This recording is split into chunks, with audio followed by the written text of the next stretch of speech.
This is the Vaguely Nerdy Podcast, where every week this brother-sister duo gets together to discuss the box office, latest film and TV scoops, along with our latest movie or show review, and what we're getting into next. We're your host, Cheryl. And Jay. I wasn't reading. Okay. So this week we watched Ghostbusters Frozen Empire for this week's episode. I am on deck to quiz Jay for trivia. Is your mind ready and prepped? Yes. All right. So what actor, I'm going to window it down for you, turned down the roles of both Peter Venkman and Dr. Egan Spangler? Did I say them names right? I think I did. Venkman and Spangler? Yes. So what actor turned down the roles of Venkman I'm going to narrow it down. Okay. He's a white guy.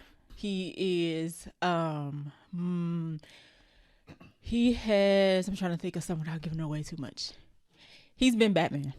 I'll just do it like that. Michael Keaton? Dang it. I knew as soon as I said that. I thought maybe you would go with like Val Kilmer or George Clooney first, but clearly not. I mean, he's like the most famous Batman of that era. You're right. So Michael Keaton turned down both of those roles. So he said he didn't want any part of Ghostbusters. Too goofy for him. Clearly, but this is a sidebar, super sidebar, but it's Michael Keaton related. I found a news clip from when Michael Keaton was first cast as Batman. Mm-hmm. People hated it. Hated the idea. Thought that he was too small. He needed to bulk up. He was unattractive. I was like, people did not like Michael Keaton's casting as Batman. Crazy. They did not at all. Outrageous. Well, obviously. And him not being muscular was a big part of it. As if people can't bulk up. Well, he didn't. That was the thing. He didn't. He didn't change anything. His physical appearance. Yeah, like they didn't used to have superheroes lifting weights. Look and like stuff until like Steve Rogers. Until Avengers came out. That's when they started saying like, oh yeah, superhero actors need to actually like work 8 packs. out. Yeah. Okay. Well, egg on their face. And Michael Keaton didn't want no part of Ghostbusters. That's what you made a good take part of this trivia. He would have made a good Venkman though, like Bill Murray's character. He would have. He would have for sure. For sure. All right, now we're going to get into our episode. Welcome, fellow movie buffs. I'm Jay. I'm Cheryl. Listen in as we break down movie and TV shows, tell you what's in the plot, and hear if we think you should have watched it when you had the chance. Dun, dun, dun.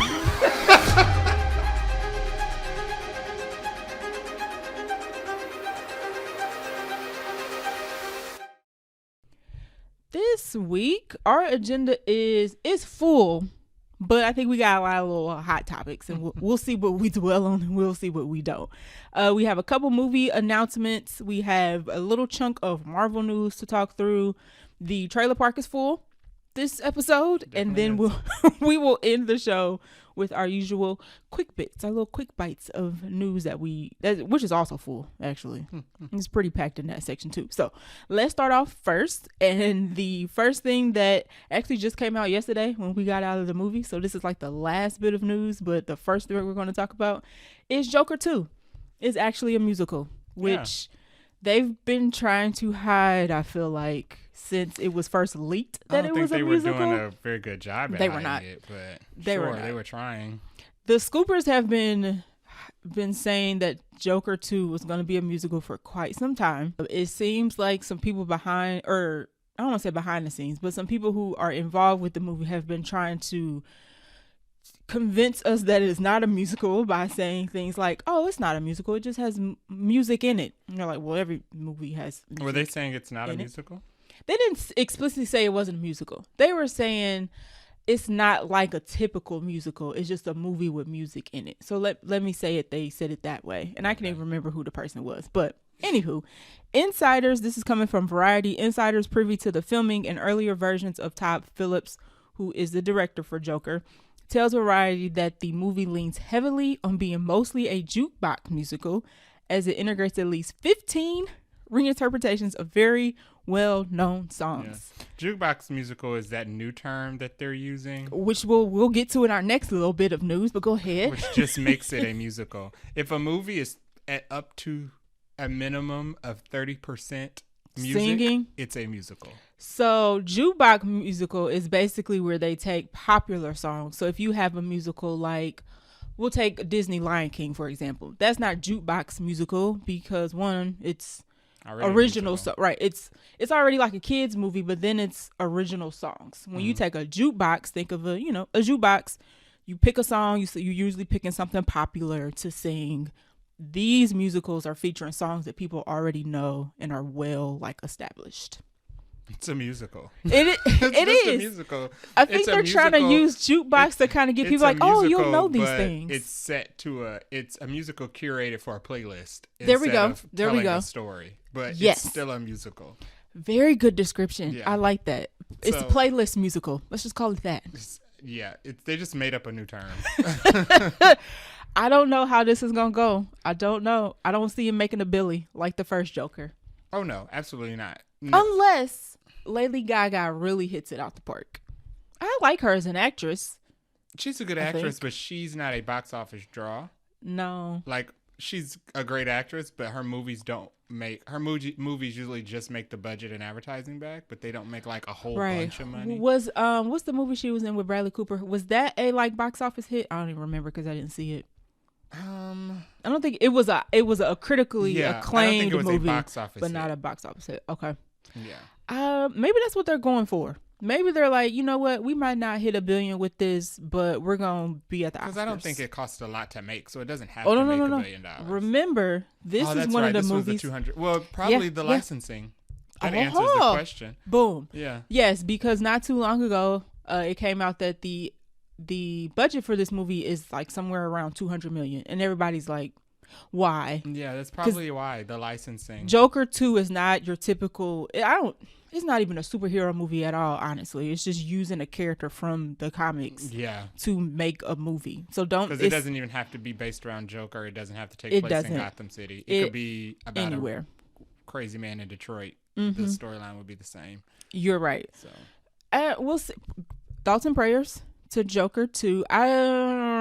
Will we see it? Are we putting this on the podcast? What are we doing with this? Probably we'll gauge the interest before we put it on the podcast. See what else is out that week. The thing about Joker is that I did not like the movie. A lot of people seem to have not. Now it made $1 billion, but somebody liked it. A lot of people did not like the film. There is a pocket of people who are like, I did not like the first one. Somebody liked this movie, and somebody liked it a lot. It gained a lot of interest because they did the Christopher Nolan thing with Joker. Okay, what's that? Where they were like, oh, we're going to see a Batman. We're going to see a different iteration of a Batman Begins type Joker. Okay. It he's not your typical... the same as Heath Ledger, but right. The universe in Joker, Gotham City in Joker, and Gotham City in the Christopher Nolan Batmans are extremely similar. Mm-hmm. Mm-hmm. So I think that's why it made $1 billion. Because they're doing a serious take, just like Christopher Nolan did with Batman. They're doing a serious take. It's not your typical DC or Marvel take. Yeah. Sure. Fine. We'll see. Are you guys going to go see Joker 2? Did you even see Joker 1? Let us know. Yeah, if there's interest, we'll definitely review it for the show. But if not, I'm still not watching the first one. No, just because I just don't think I'm going to enjoy it. You don't want to hear Hit Me With Your Best Shot, maybe, in Joker 2? I don't know what songs they pick. First of all, the context between Joker and Harley and Hit Me With Your Best Shot doesn't seem appropriate. But it's random. I don't like musicals, so I'm not particularly a fan of musicals anyway. Mm-hmm. But also the added element of I did not care for the first movie. Right. So. And do you really want to see Joker and Harley Quinn singing for a whole movie? Do you? Yeah. Do you though? I don't. Yeah, no. I'm curious to what the 15 songs are more than the plot of the movie. And the good thing they released the soundtrack before the film. There we go. Speaking of jukebox musicals, Ryan Coogler is set to direct a similar type of musical featuring Prince's greatest hits.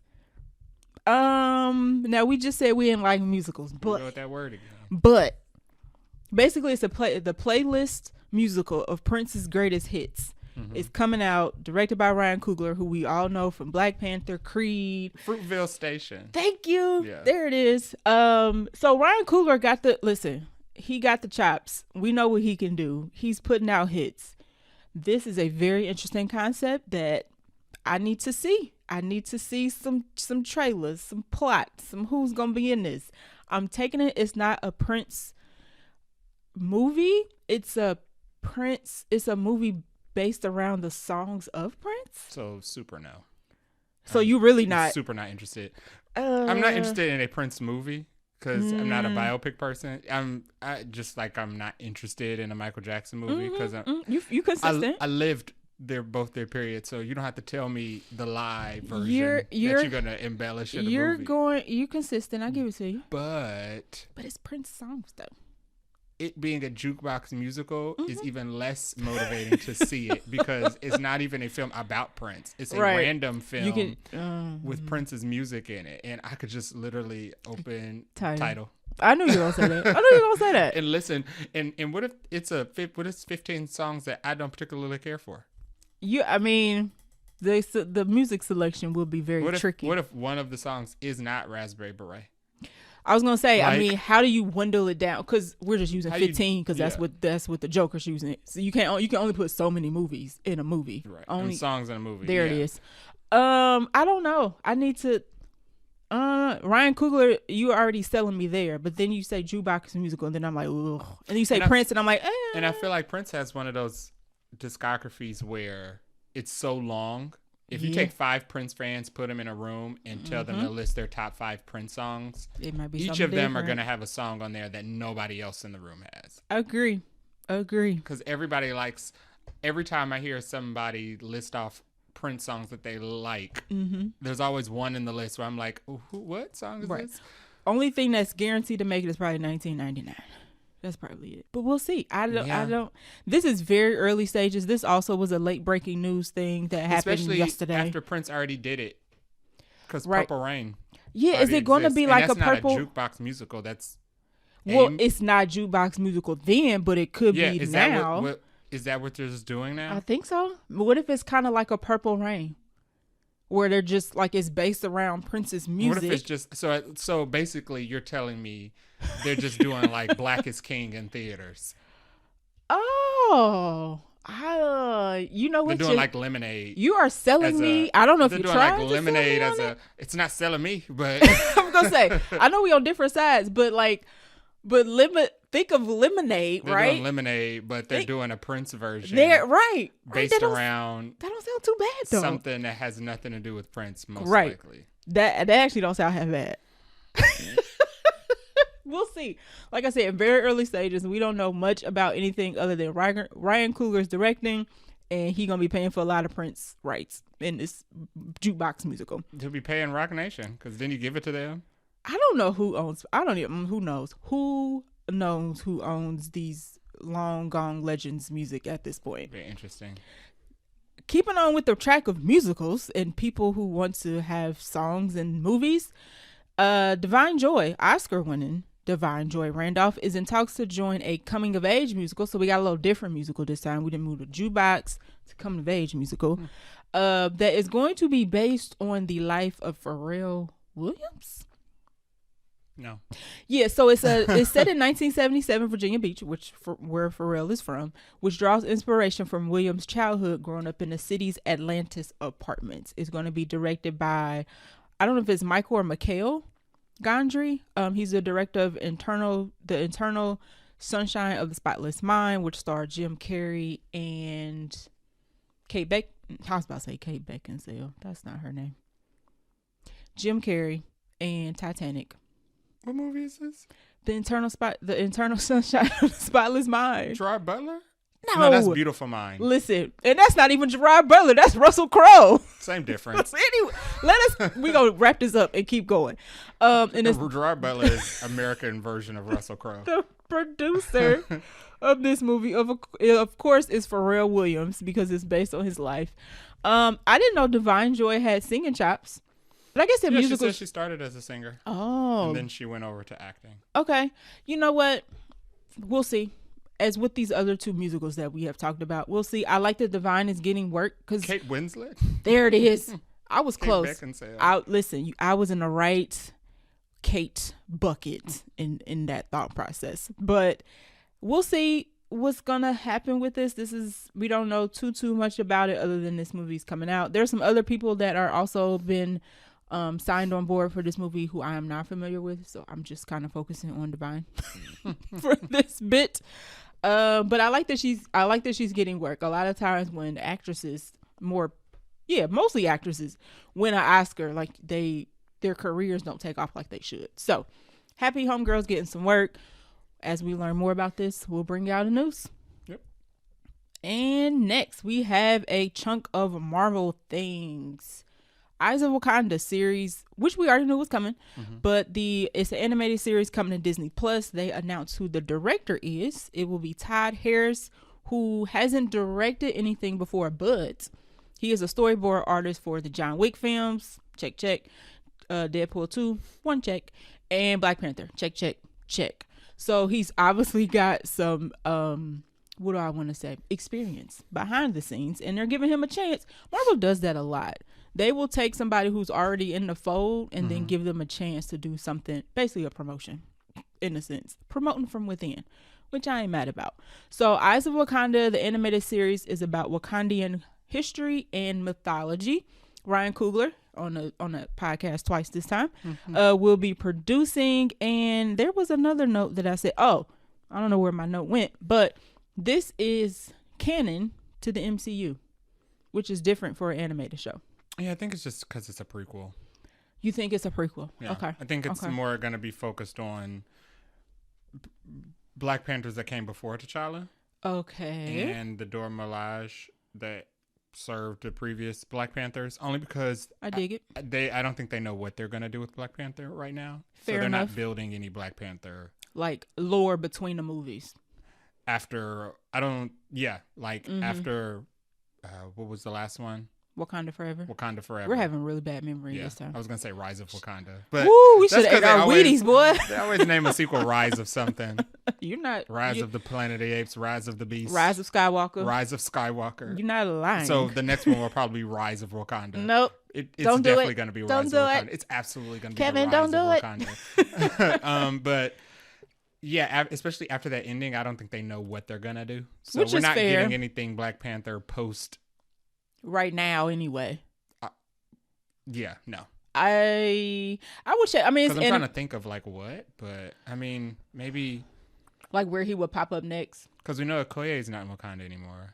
Probably Secret Wars. I mean, it's sure, not like he's not in Wakanda. So nobody in Wakanda I mean, right now is interesting. They could go back. They killed Angela Bassett. Shuri left. I don't like Denai that Guerrero left. There's nobody left in Wakanda. They go back and forth. It's always home, right? I'm very curious of where Black Panther goes in the future, but this series, based on how they are handling X-Men, which we'll get into, you know what? I have a positive outlook on it. We'll go with that. Yeah, absolutely. And we'll see what the animation style is like. There's a lot of history there, and the thing about that's funny, Black Panther is not a place; it's a people. So it doesn't just have to be T'Challa. So? There are so many other Black Panthers that came before T'Challa, and like lore. We'll also get into that as well. It could be every episode could be a different Black Panther in a different time period fighting whatever villain. Instead of they it had to being fight. like serialized. We can see all the different ways the Black Panther suit has changed and passed down from king to king. I like it. I'm not mad at it. It's cool. So as we know more about Rise of Wakanda, we don't have a release date for this yet, but they did say they were currently working on it. So it is in production as we speak. Going on to more Marvel news, Bucky and Zemo will not appear in Captain America 4, which is not a surprise to me at all. Yeah, I didn't think they were. I guess people assumed. Because they all left off at the same place together. And that's not how they work Falcon between and movies. Winter Soldier? Yeah, no. Zemo was clearly arrested. Hello. So they really have to do creative writing and figure out how he gets out of Wakanda jail. Thank you. Especially now. I don't understand why people are like, Zemo in jail, y'all, for crimes that he committed. Yeah. Unless y'all forgot. Zemo is in big prison. He in black people jail. Yeah. The good one. And so, foreign black jail. Listen, like the worst good one that you could probably be in. Bucky he's going to be in Thunderbolts. Thank you. Yeah. So there seems to be people who were like, oh, this is not good. Now, Anthony Mackie did say he was disappointed. I think people got confused when he said he was disappointed that Falcon and the Winter Soldier didn't receive a second season, but it seemed like it was just more because they couldn't hang out on set and kiki with each other. They seemed like they had the most fun during all the shows of Marvel. The way he framed it, he kind of said like, oh, we're all friends and we're all buddies, and sad that we can't all kick it and hang out anymore. And obviously they're not also kicking out and hanging on Captain America 4 because they ain't in it. So I don't think that was a huge bit of news. Were they supposed to be in it originally? Was I this don't- like I before think the people rewrites? assumed that Bucky was going to be in it just because of Falcon and Winter Soldier. I don't know why, and people are No, assuming. they always split them up. Like, Yeah. very rarely do they keep the same people in the same properties back to back. Yeah, you unless would. it's like Thor and Loki because they're brothers. Right. And I mean, Captain America and Black Widow. Those are the only two I can think that consistently stick together through everything. yeah, but Bucky is about to be in his own movie. Yeah, and that's So what I'm one saying. thing Like, they don't stick together when the other one about to be in the their own heroes movie. usually don't stick together by the time the next property rolls over. That's Right. why we always have to ask, well, where was such and such during this world Right. disaster? I don't think this is a huge deal. Captain America 4, they just need to focus on making that good. Let's not Yeah, add. they do. 'Cause Let's it not seems add like more it's got- people into the mix. And that's with that's that. probably a good thing. right. It Exactly. needs less people because it's got Anthony Mackie, it's got the new Falcon, it's got like 3 Hulks in Harrison freaking Ford. it. Yeah, it's got like 3 Hulks in it. Let's write with the people we got before we add more people to make it bloated. And we still don't even know what the plot. Nope. Liv Tyler. Liv Tyler, Mm-hmm. that's one of the Hulks. Wait a minute. She gonna be a Hulk? Yeah, she's probably gonna be a Hulk. No. She's a Hulk in the comics. We already have She-Hulk. If you're gonna have a Hulk, Yeah, bring back you She-Hulk. have a red Hulk and a regular Hulk, and then you have a red girl Hulk and a She-Hulk, a red She-Hulk and a She-Hulk. The more you know. I had no idea. Yeah, That's gonna be interesting. yeah. All right. Speaking of people who are no longer in movies, Aaron Pierre, how do you pronounce his last Aaron name? Pierre. Pierre. Yeah. Okay. Confirms he is no longer involved in the Blade project as the movie has moved in a different direction. Aaron's role was not known, so we don't know who Aaron was playing. I will admit, I have not seen him in anything else. So. He was in Old. Oh, okay. He Okay. played he was the only black character. I was in gonna Old. say there was he was only a one. rapper that got killed by the racist old guy. Okay. I don't know what else he's in it. And He's nice I to think he played Malcolm X. Oh, you're right. You're right. That just came out not too long ago Yeah. on either Disney or Hulu. Yeah. One of the two. Okay. It Okay. says he's going to be in Mufasa, so he's got something else coming. So it must not be a Disney thing. It might just. I think it's a rewrite. I think they just wrote his I character literally out. was about to say whatever rewrite they went to wrote that man right on out of the project. So he didn't seem the way it was. People tried to take it as like, oh, everybody's leaving this project. It's gonna suck. We don't know anything about Blade, I but think they just need to reduce the amount of people in it. or they just sounds needed like a better. They just had too many people in the movie. Correct. Because like Blade originally, I think there was a rumor. The rumor was the first draft of the script had Blade like Not third in it. lead or Yeah, something. yeah, It's like, yeah. how about we remove a lot of these extra people? So, and the last we heard about the Blade script is that Mahershala was happy with the direction. So Right. it doesn't seem like it was a slight against Aaron. It was just that they have rewritten this movie 3-4 times, and the last revision didn't have his character in it. Yes, I think the only thing we know now is that there will be 4 cast members. Mia Goth is still tied to it. I think, Delroy Lindo. yes, it's still tied to it. Mahershala. There's a fourth person. There's White a guy, right? Um, Maybe not. I don't know of a white guy, but there's a younger actress named Milan Ray, Okay, I don't know. who I think is supposed to be playing his daughter. Okay. I think the rumor of the synopsis is that Mia Goth plays like Lilith, who is like demon queen of the underworld. Okay. Is trying to kidnap his daughter Okay. to get her blood because he can walk in the daylight. Right.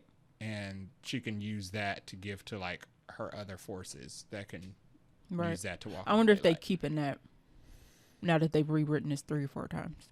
I have no idea. They can, and I think it'd be interesting because if you recall, it came out that the original plot for Wakanda Forever was supposed to be about T'Challa and his son You're right. going around the world. You're right. Fighting Namor. You're so yeah. Huh. We'll see. We don't know anything more about Blade with this news other than the person who was supposed to play a role we didn't know about is no longer in it. Yeah. So, on to something a little more positive, other than people not being in movies. Marvel 1943, Rise of Hydra, the video game clip. What do you want to call it? Was it It's a clip? trailer. There we go. It's funny video games have trailers now. It was released a couple days ago. It is by Sky Dance. People who made Skydance Entertainment. Entertainment, who makes movies. It looks like a freaking movie. Yeah. It's literally, so if you go online, and this actually could have been in the trailer park section for real, because the clip or trailer of the video game is of Captain America and Black Panther, but this Black Panther is from 1943, so don't think T'Challa. I think it's his grandfather is what they're saying. Azuri? Yes. Mm-hmm. Is it grandfather or great grandfather? It would be his probably just grandfather. Okay. Yeah. Okay. Azuri, and then I always forget T'Challa's dad. T'Chaka. It's Azuri, then T'Chaka.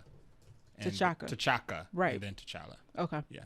T'Chaka's from a video game. Okay. We memories today.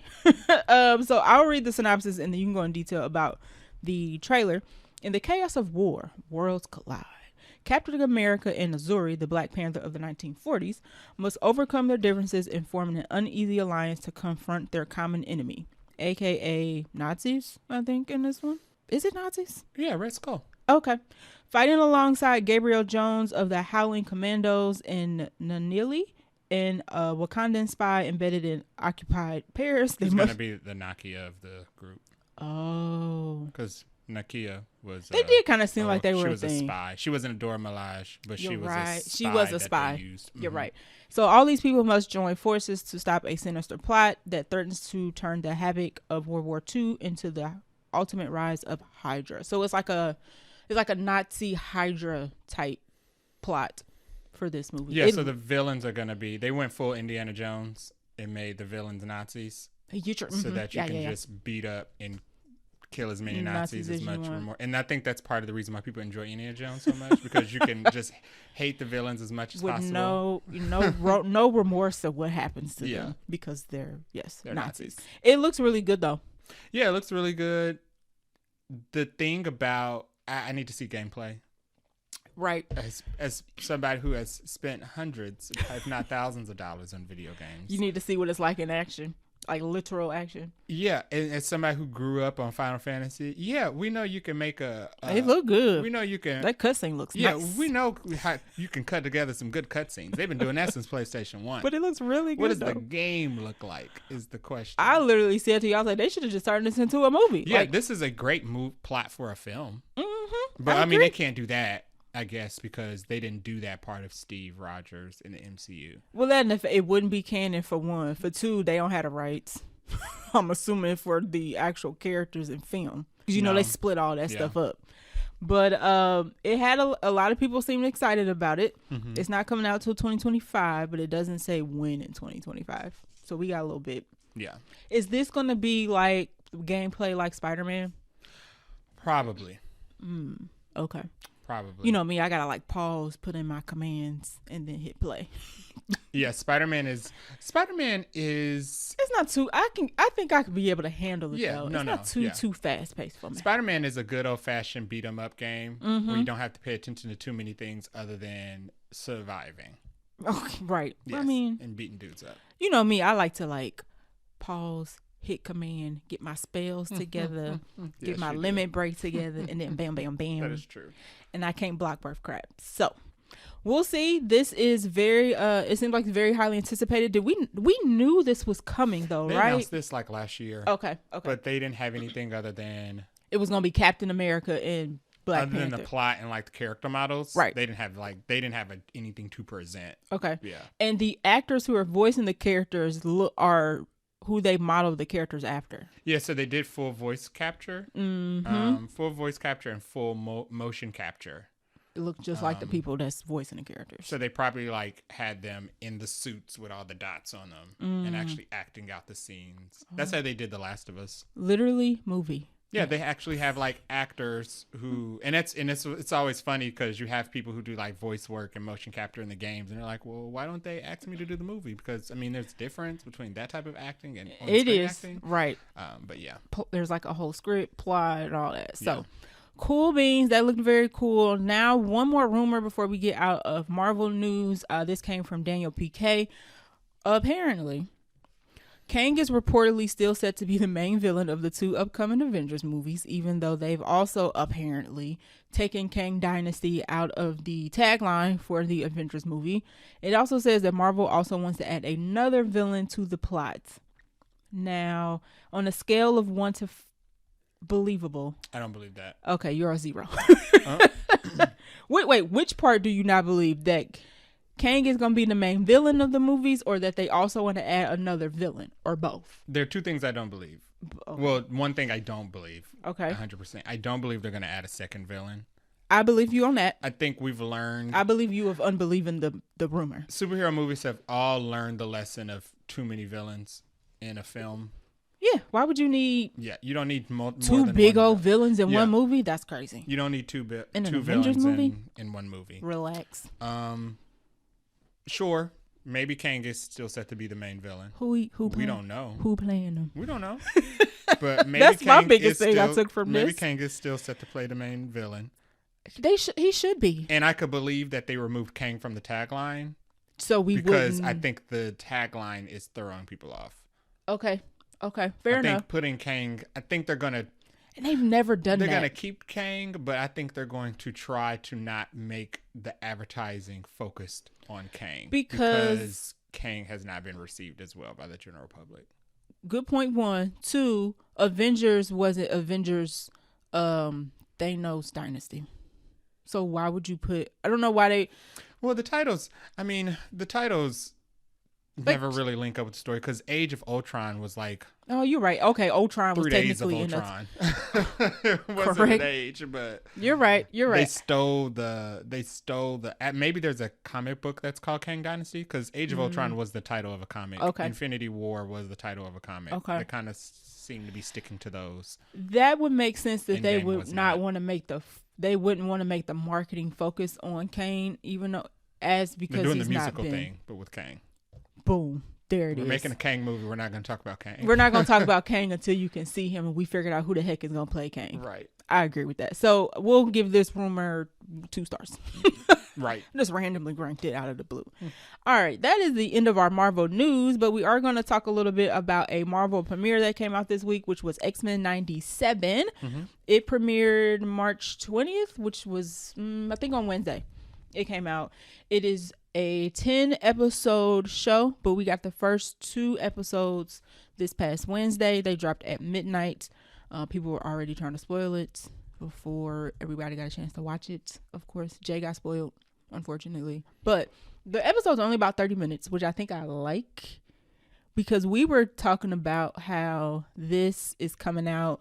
It's got a lot of I haven't seen one negative review for X-Men 97. One negative review? I haven't seen any. No, not a negative It's review. got like 100% on Rotten Tomatoes critic score, and then like a 98, I think last I checked, audience score. So it is very positively reviewed. If you haven't checked it out, please do so. Even if you haven't seen the original, which I haven't, you have.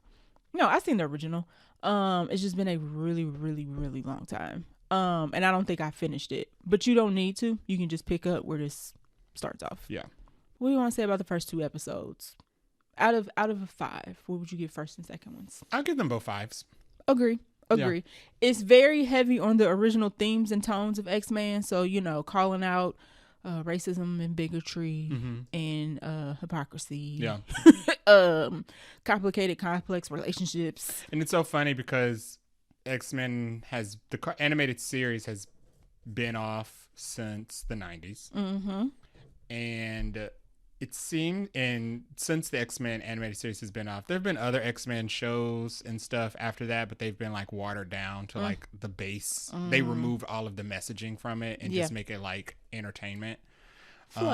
Fluff. It's fluff cartoons. Like X-Men Evolution is good, but they removed all of like the social commentary. They removed everything that made the X-Men unique from it and made it just like a show about teens using their superpowers. Right, exactly. Not shading Power Rangers, I'm just saying. It's just funny because X-Men has been off since the 90s and everybody's like, oh, the X-Men is not about themes. It doesn't have a message. And then they're bringing it back exactly to where it left off. And everybody's like, what's with all these themes and messages? Turned up. X-Men has always been like this. It's so obvious to people who are like, oh, I'm a big fan of this and that and the third. And then you realize how much they aren't really. Yeah. Or they're like super new fans because X-Men has always been about like, it's literally, didn't Stan Lee say like Malcolm X and Martin Luther King Jr. were like his kind of role models for Magneto and Xavier? Like oppression was literally the purpose of X-Men. But it's literally mutants versus humans, y'all. It's so funny because it's the same exact show. It's like they pulled the show from time and placed it in 2024 and just created new episodes to keep it going. That's what people have been describing. And there are people who are like, oh, I've always been a fan of the X-Men, but what's with these themes? And it's like, so did you watch it on mute? Right. Or were you like a deaf child? Were you just beautiful gown in the show? I don't understand. You just like watch it on mute with the closed captions so you didn't like get context because it's always been this way. Always, and it's still there, which I appreciate. Yeah. They did not hold back any of the like humans are treating mutants like trash. Yeah. So the X-Men show has always been good. When I was a kid, it was good. This is more of the same. It is still good. Yep. They haven't. It's the definition of it ain't broke, don't fix it. Correct. It's literally the exact continuation of the show. We talked about it yesterday. The only thing that takes me out of it a little bit is the fact that they use the same, other than the action sequences, which look like it's ripped from like Castlevania or like some type of Netflix anime. Other than the action sequences, the rest of the show looks like the 90s show and art style. What a upgrade. It's missing like the film grain and the 4:3 ratio. Right. The box TV ratio. You said it's like watching a Living Single in 4K. Yeah. It just looks real polished. Like, the clothes look too authentic. Right. Like where is the graininess of the 90s on this show? Watching Living Single in 4K, it's like I'm seeing clarity in a lot of things. Like I typically wouldn't. It's kind of like I'm so old that when I think on my memories have film grain. So I can't watch a show in the 90s and be like, oh, this is too crystal clear. Yeah. I mean, you know the difference between watching something on regular and then you go to Best Buy and see that new TV that make it look like it's like a moving real life action movie. The world just looked different in the 90s. Right. So and this show looks the setting is 90s, but the look is real 2024. And with new technology. It's like Invincible style action sequences in a 90s type show. It's you interesting. You got to watch it. So it's fun. If anything, it enhances the viewing experience because I'm like, oh, this is in the 90s. A strange trip down memory lane that looks eerily familiar. Right. Yeah. Right. And even and another thing you pointed out was the voice acting. So they got the original voice actors. A lot of the original voice cast returned. And all of most of the characters sound older, even though some of them are supposed to be younger. Most of them that's a small nitpick. Most of them sound grown. Except Jubilee. None of them sound the same. Okay. But some of them sound much older, and that's because they like the voice actress who does the voice work for Rogue is like a much older woman, right? But she was like she was a fully grown adult in the 90s when she was like voicing Rogue, so they brought her back, and it's kind of like it's kind of like it's perfect. It's kind of like taking Jessica Walters, who does the voice for Archer's mom. And making her do the voice work for Rogue. It's like this is a house full of 30-year-olds and you're 72. Right. Why is Rogue so elderly?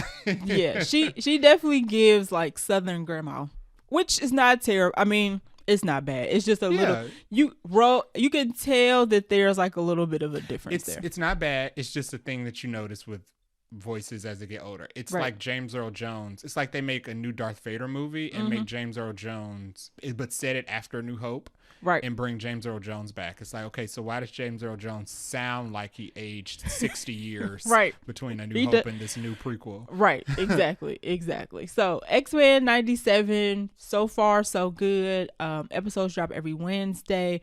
From what I have seen from the people who have seen all first 3 episodes, I think they only let the people who got to see it early see the first 3, and it sounds like the third one is supposed to be even better. I don't know what happens because they didn't spoil it, luckily. But yeah, I rewatched X-Men the animated series some point last year when they put it all on Hulu because it's easy just to get into a loop of just keeping it going. Right. And X-Men was very good for like every 2 episodes ended with a to be continued. Oh, okay. So well, this is exactly what happened. Yeah, they like no spoilers, but that's exactly what happened. Every 2 episodes was a to be continued because like every 2 episodes they would try to cover a whole comic book story in like 2 like I think the Phoenix Saga was like a 4-part episode thing. I do know that the last 3 episodes are 3-parter, I think, because they put out the names of the episodes, and I think the last 3 are like part 1, part 2, part 3. Yeah, I think. Yeah, if anything, this has really proved that people are ready for X-Men. In the MCU. Yeah. Yeah, so all the Marvel's dead talk is going to be really shut when X-Men come out. Yeah. Actually, I think before that, when Fantastic Four come out. Actually, when Deadpool come out. Let me just go ahead and bring it earlier. All right, so next we are getting into our trailer park. You want to kick us off for this one? Sure. So the first trailer that we have to discuss is for Alien Romulus, which was announced a couple years ago. This will be the Fede Alvarez alien. Fede Alvarez is famous for Evil Dead and other horror films. Ooh. This one's gonna be scarier. It looks like it. Aliens. It looks like, because Alien is always like a science fiction horror. Yeah. But this one looks like it's gonna be horror science fiction.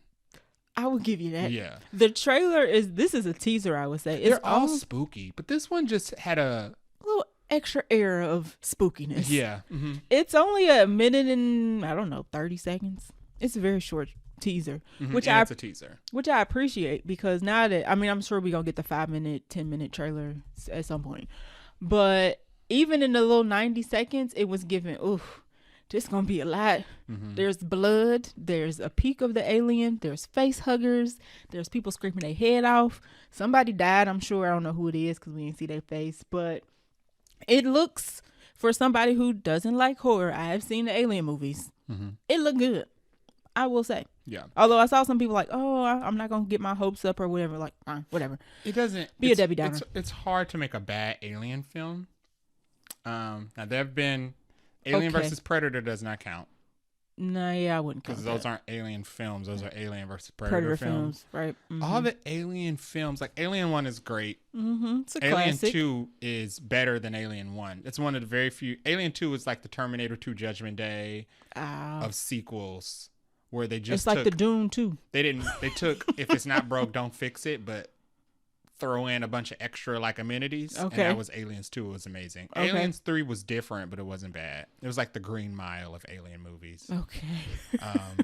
Because they kind of won at the end, but nobody really won. I think, and it was kind of sad. So it's kind of like Green Mile. 3, and it took place in a prison. I think 3 is the one I haven't seen, but I have seen 4. 4 was Resurrection. Yes. So I take my statement back. You can make a bad Alien movie. Dang, Resurrection that's the one I seen you call him bad. Resurrection was a bad Alien movie. I don't quite remember not enjoying it. It was fine for the times. Okay, maybe that's why everybody's kind of bragging on this one. I'm like, has there been like a terrible Alien movie? I liked Prometheus and I liked Alien Covenant. Now I didn't even see Prometheus, but I did see Covenant. I think. We definitely saw Covenant in the theaters. Both of those had Michael Fassbender. So you only seen Michael Fassbender once then. Correct. Okay. I've only seen the last one, which ended very like, are we, hello? Are y'all going to pick this back up? It sounds like they're not. So Alien Romulus comes out this year on August 16th. Fede Alvarez confirms Alien Romulus is not a standalone film, but rather connects to the other films in the Alien franchise. More specifically, it takes place between Alien 1 and Aliens. Aliens is 2, 3? Alien 1. Yeah. And Aliens is 2. Okay. Yeah. Oh, that's an interesting spot in the timeline. So basically what this means is at the end of Aliens 1, when Sigourney Weaver defeats the alien and puts herself back into stasis until she's rescued. I think have to rewatch it. Have the entire box set on Blu-ray. I'm going to rewatch at least the first 2. I think she ends up abandoned in space for like 60 years. She's abandoned in space long enough to where you find out that she had a daughter who had a full life and died before they found her, before they found Sigourney Weaver. Oh, okay. And then that's where Alien 2 picks up, where they find her, they tell her that, she's missed all of these years, and that they built a colony on that planet that she told them not to go to. Of course. So this takes place while Sigourney Weaver is absent. Oh, see, perfect spot to put it, because you don't even have to like address Covenant that. still takes place before Aliens 1. The last one still takes place right. before I did know 1. that. So now I did know that. We're back in the timeline. sacred timeline of correct. The Alien universe. Correct. Like Eyes of Wakanda is part of the sacred timeline. Yeah. So he also said, Fede, the director, said James Cameron and Ridley Scott, who made previous Alien movies. Notable directors as well. And science fiction directors.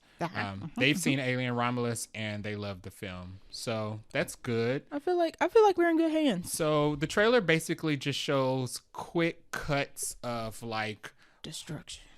Hallways of Horror. their type of ships. Because they're really like big behemoths, right? Yeah, because they made it. Think of like it has a Star Wars thing where it is. You made it in the future in the 70s, so now you're stuck with the future looking like the 70s future. Right. 70s version of what they think the future looks like. So you see the inside of like a 70s futuristic ship. And then you start to see like blood. Lots of blood. Screams. Lots of screaming. And the face huggers, which are very quick. And it looks like there's like a wave of face huggers. So I'm confused. It just looks if this takes terrifying. place between Alien 1 and 2, I'm very confused in what ship they're on or how. The description is very vague. It just says a space station.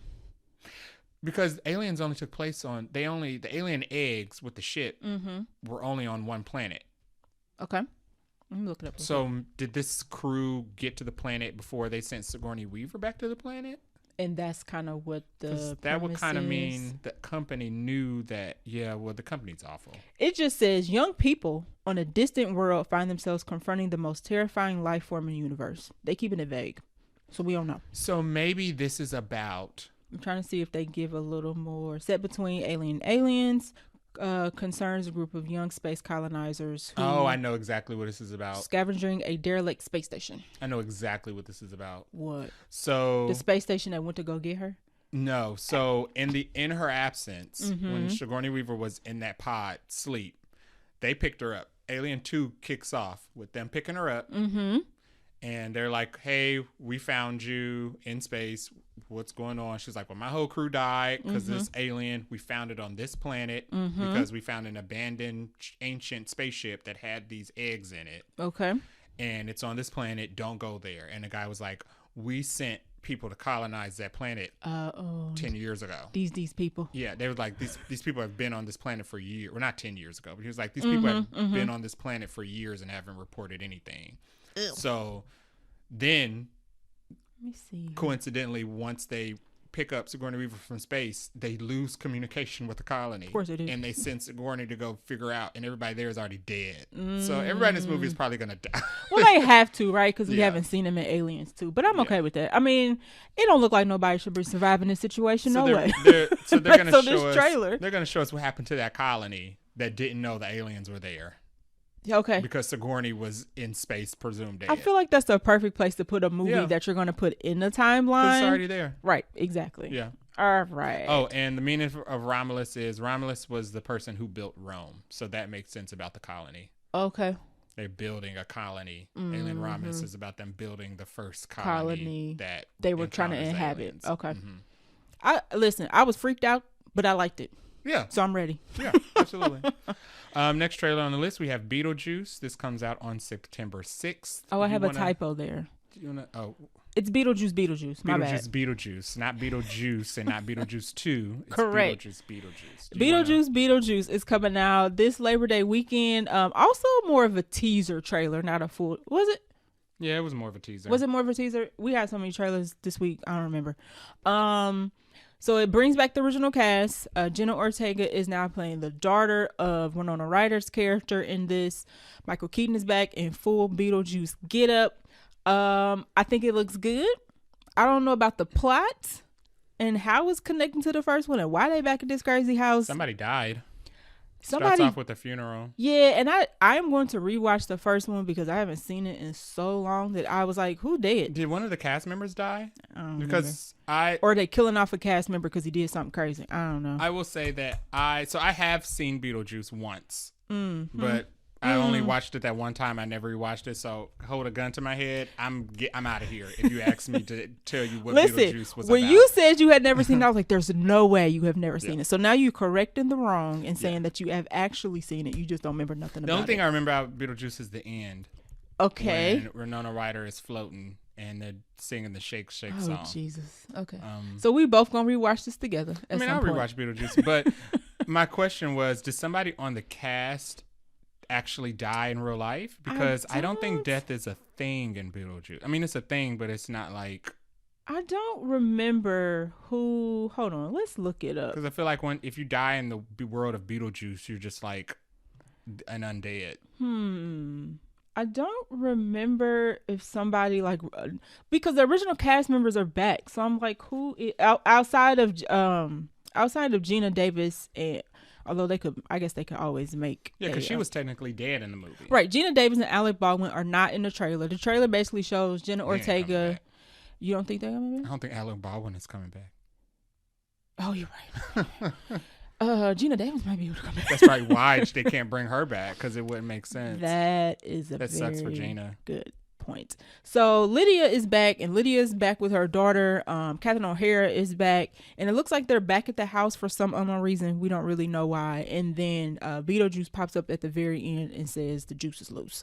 So somehow I'm assuming Jenna Ortega wakes up Beetlejuice, but I do not and at the very beginning of the trailer it shows them at somebody's funeral, but I didn't spot who the guy was. No. So that'll probably be a surprise. Maybe it'll be a surprise, or it's not somebody super prominent to where they were like, yeah, we can still make this movie without you. Yeah. So next show on the list for trailers is the Penguin series.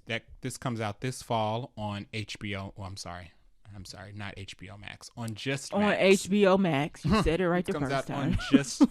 On just HBO Max Plus. It looked all right. It's giving crime drama. It looks good. It looks like more scenes of Penguin from the Batman, but it doesn't look interesting. That's what I said. It looks okay. Now, I was waiting for Jeffrey Wright to show up, but he didn't. I don't think... Is he in this? He's not. Oh, okay. Yeah. Well, that might... Now, let me back up a little bit. Colin Farrell as the Penguin was great. Mm-hmm. And how he portrayed the Penguin is great. And how they made him look like the Penguin is great. I don't know Penguin is still a side character. I was literally about to say, I don't know if I'd like the Penguin enough in Batman to be like, I want a whole show about this guy. This is like them making a movie about the Warriors 3 from Thor. Exactly. It's like I like the Warriors 3. They're entertaining in the context of a Thor film. But when you remove the best part of Gotham City, the Batman, and tell a Gotham City story, you're telling a less entertaining story. Yeah, and that also goes for Joker. Hey, Joker made $1 billion. Stop trying to make Gotham City stories and remove the most interesting part of Gotham City. This is what happens. It's like making beef stew. It's like make beef stew and then give you a bowl of like broth and carrots. You're like, where's the beef? Literally. Yeah, literally. Yeah, I don't know. And it's by Matt Reeves, so it's by the same director who did the Batman. And I'm kind of like, maybe we should have been working on the Batman 2 versus this, but whatever. I don't know. Penguin was great. He was a highlight in that film. Yes. I don't know if he needed his own show though. But he was a highlight. Not the real. In a film. A highlight does not make a film. Right. Like I wouldn't want to not Jeff Gordon. Good Lord. Jim Gordon show either. I wouldn't because that is Law and Order. So and they already have that actually called the show Gotham. And they already have that. Makeup still looks great, so Colin Farrell still looks like a great Penguin. This is why it's taken so long for us to get the Batman. I just said because Matt Reeves worked on this. Mm-hmm. Oh yeah. Mm-hmm.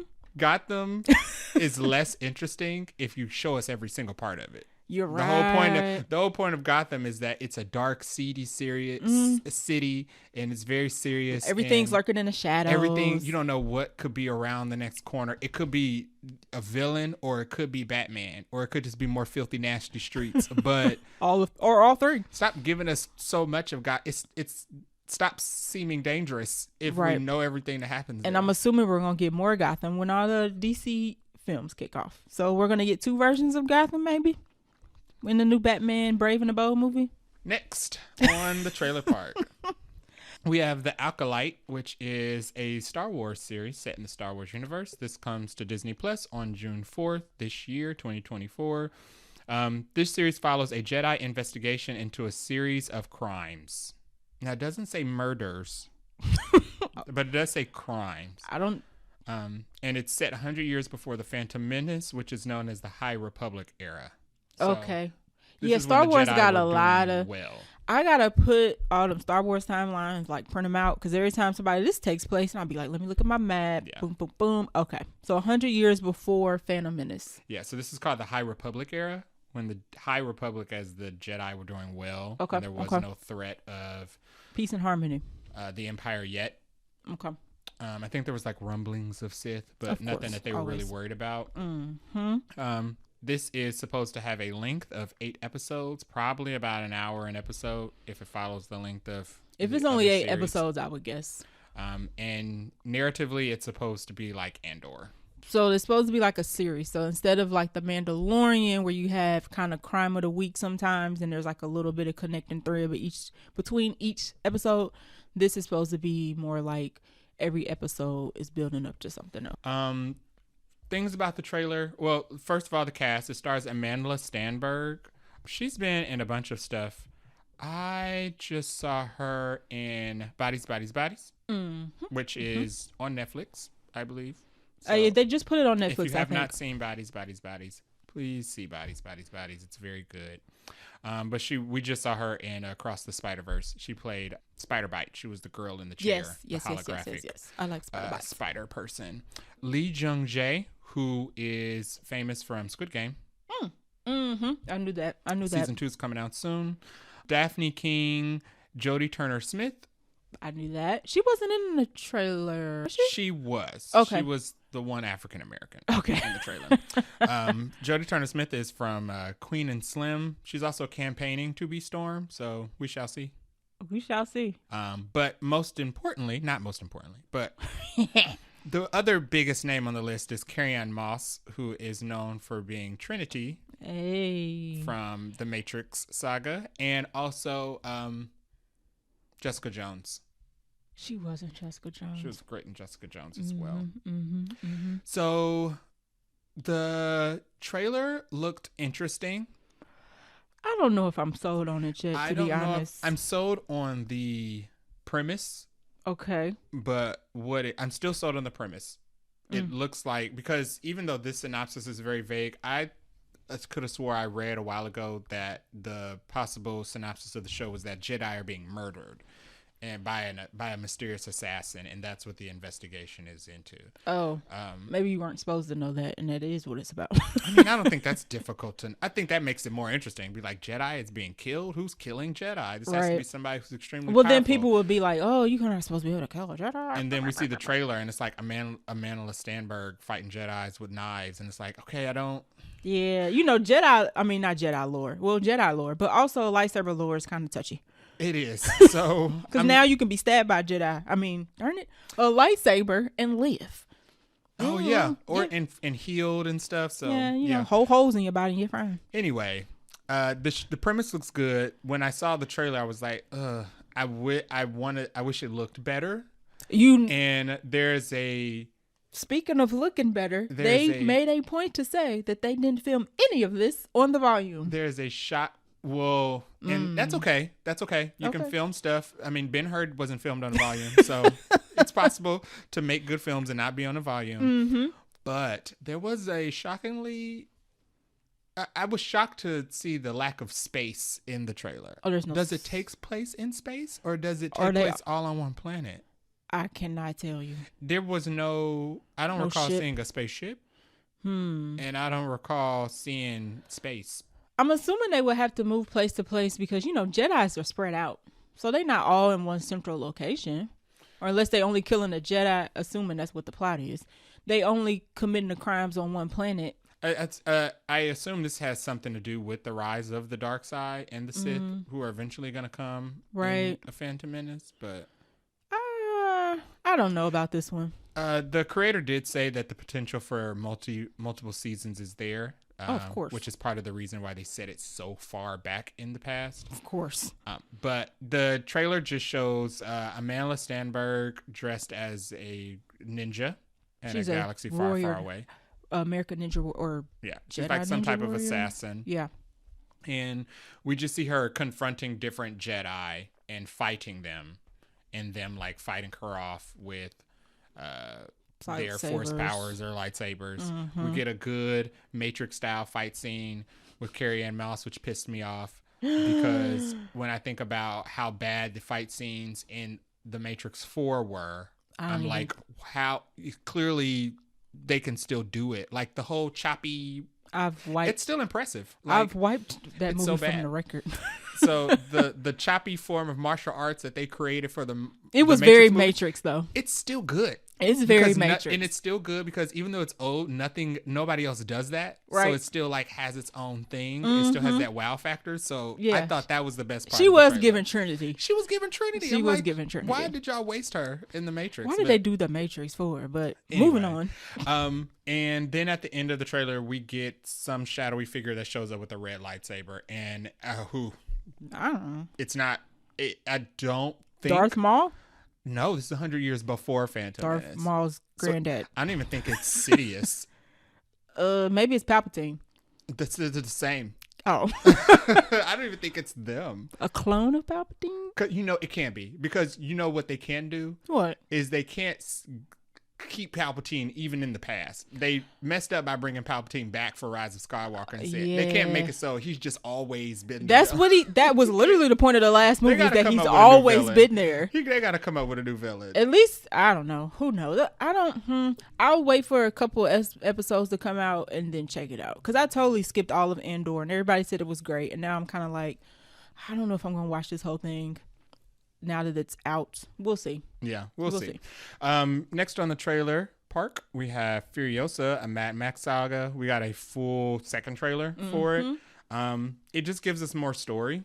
It gives us more of Furiosa's backstory. Apparently, Chris Hemsworth. We are jacking the names up. Chris Hemsworth must have abducted her when she was a child, as they do in the Mad Max world, and taken her into the desert and used her as one of his warriors of some sort, random anarchist that he recruits, and she wants her revenge for her childhood and her mother being stolen from her. Yeah, dang it, see? Hemsworth.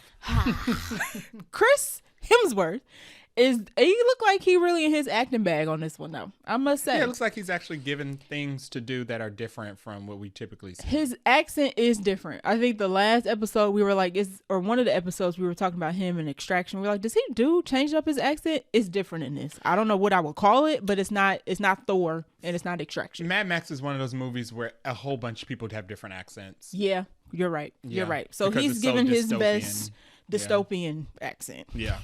But looks good. Comes out May 24th, which is Memorial Day. Gonna be a hit. It's gonna be loud. It's gonna be engines revving. It's gonna be a feast for the eyeballs. Extremely bright, super saturated shots in the desert. Yes. It's gonna be more desert than Dune. Yeah. If you can imagine.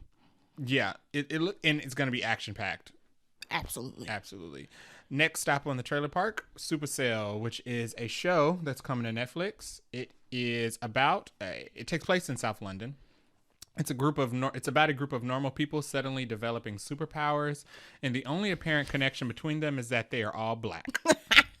As they deal with the impact of their powers on their daily lives, one man must bring them together. So the synopsis does not reflect what I see in the trailer.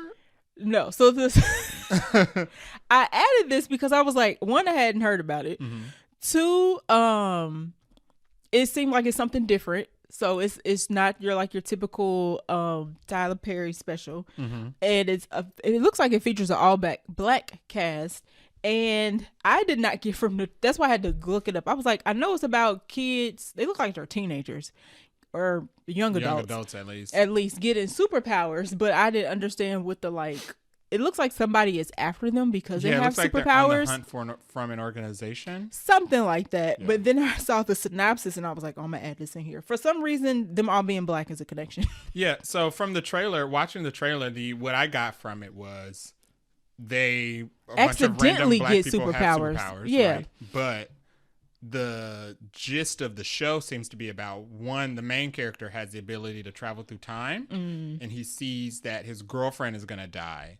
Always. So the rest of the show is about him trying to make sure everybody else around her lives, because apparently if one of them die, then she will also die. Okay. I was trying to piece together what the whole superpower connection is. It looks different though. I'm gonna check it out. It's on Netflix, so why not? Whenever they do these type of stories, I'm just like, they're gonna have to die. Whenever there's a story, all the people gonna have to die? The girl's gonna have to die. Oh, whenever there's a story, kind of like the Crow situation. Yeah, it kind of like the parallel situation. Whenever there's a story where in every universe and every timeline, this person dies unless you do these specific things. That person is clearly supposed to die. You're clearly about to do a lot of work. To not put a rip in the Matrix. Yeah, you're probably right. It's like Final Destination. Right. It's like when you have to work harder to avoid death. Death gonna get you anyway. And death is actively looking for you. Come on. Death got everything but time, or all the things, including time. Right. So that is coming out on Netflix. I'm gonna check it out. I'm gonna see what it's about. Let y'all know. Yeah, it's in June. So it's something different. If they keep up with the advertising and I remember that it's out, I'll look at it. Also, that's on them. The ball's in their court to do that. These streaming services surely will put something out and not tell you. Apple TV, I'm looking at you. Yeah, they won't tell you till they cancel it. Right. You're like, oh, the first season didn't get any viewers. But because we ain't know the show was out, y'all. Last stop on the trailer park is Rebel Moon.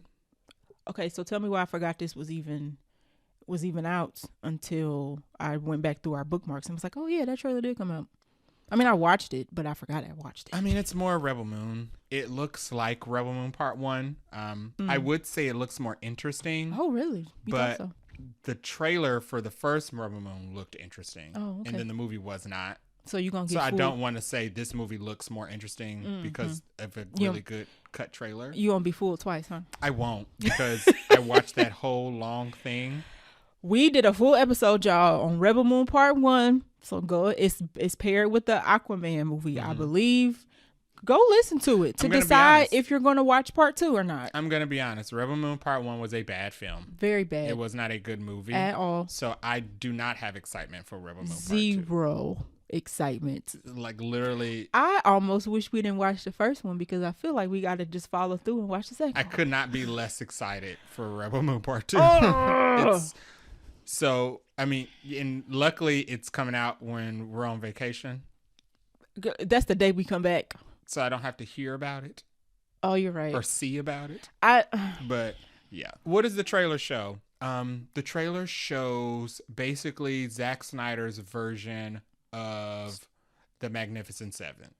Is that what you got from it? In space, where you get the bandits together, they go back to the town, and then they're showing the townsfolk how to defend themselves against the invading people. So is this all going to take place in one spot? And hopefully it ends like the Magnificent Seven, where most of them die. Didn't they all die in Magnificent Seven? I don't remember. I know Chris Pratt died in the remake. Oh, did he? Yeah. I actually didn't even see it. The only person that lived in the remake was Denzel. Denzel. We're like 10 for 10 on getting people. Well, because I'm thinking of Magnificent Seven and Harder They Fall at the same time. Fair enough. That's fair. Denzel was the only person who lived in the Magnificent Seven remake. Okay. I actually didn't see that. I don't know. I just totally skipped over that. But I'm not excited about this movie. But it came out and we talked about the first one, so I feel like we got to talk about the second one. Yeah. To close the loop. Yeah, we'll see you guys in April. Right. On that one. Right. Unless something else come out that week and we just gonna have to skip it. Oh no, we got to skip it. Quick bits. So first quick bit, we have Jeffrey Wright joins Denzel Washington for a Spike Lee movie. It's a crime thriller called High and Low. No additional details and no release date on it, just that it has been announced. And I believe the other day Jeffrey Wright retweeted it and just said correct. Yeah. Yes. So he confirmed news that we was hoping was already true. Yeah. I'm excited for this because we already had Denzel and Spike, so we were already excited. Now we got Jeffrey Wright He joining. fits perfectly in that. I mean, Yeah. I'd give it It's to like me peanut now. butter and chocolate. I thought you were going to go with jelly there, but I'll give it to you. Chocolate is also a good pairing. I'm not a fan of peanut butter and jelly. What? Warner Brothers has next tidbit.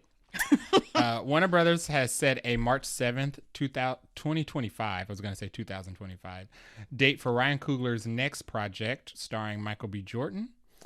It is going to also have Oscar-winning composer Ludwig Göransson executive produce, which is not surprising because if it ain't broke, don't fix it. Well, but the interesting bit, Ludwig is a music producer or composer, and now he's executive producing movies. So that's kind of like a different I think he's going to do both. area for him. He'll be doing both. I mean, he makes awesome Yeah. movie scores, so I'm sure the awesomeness will convert. So we're This good there. project is going to be a vampire movie set during the Victorian era.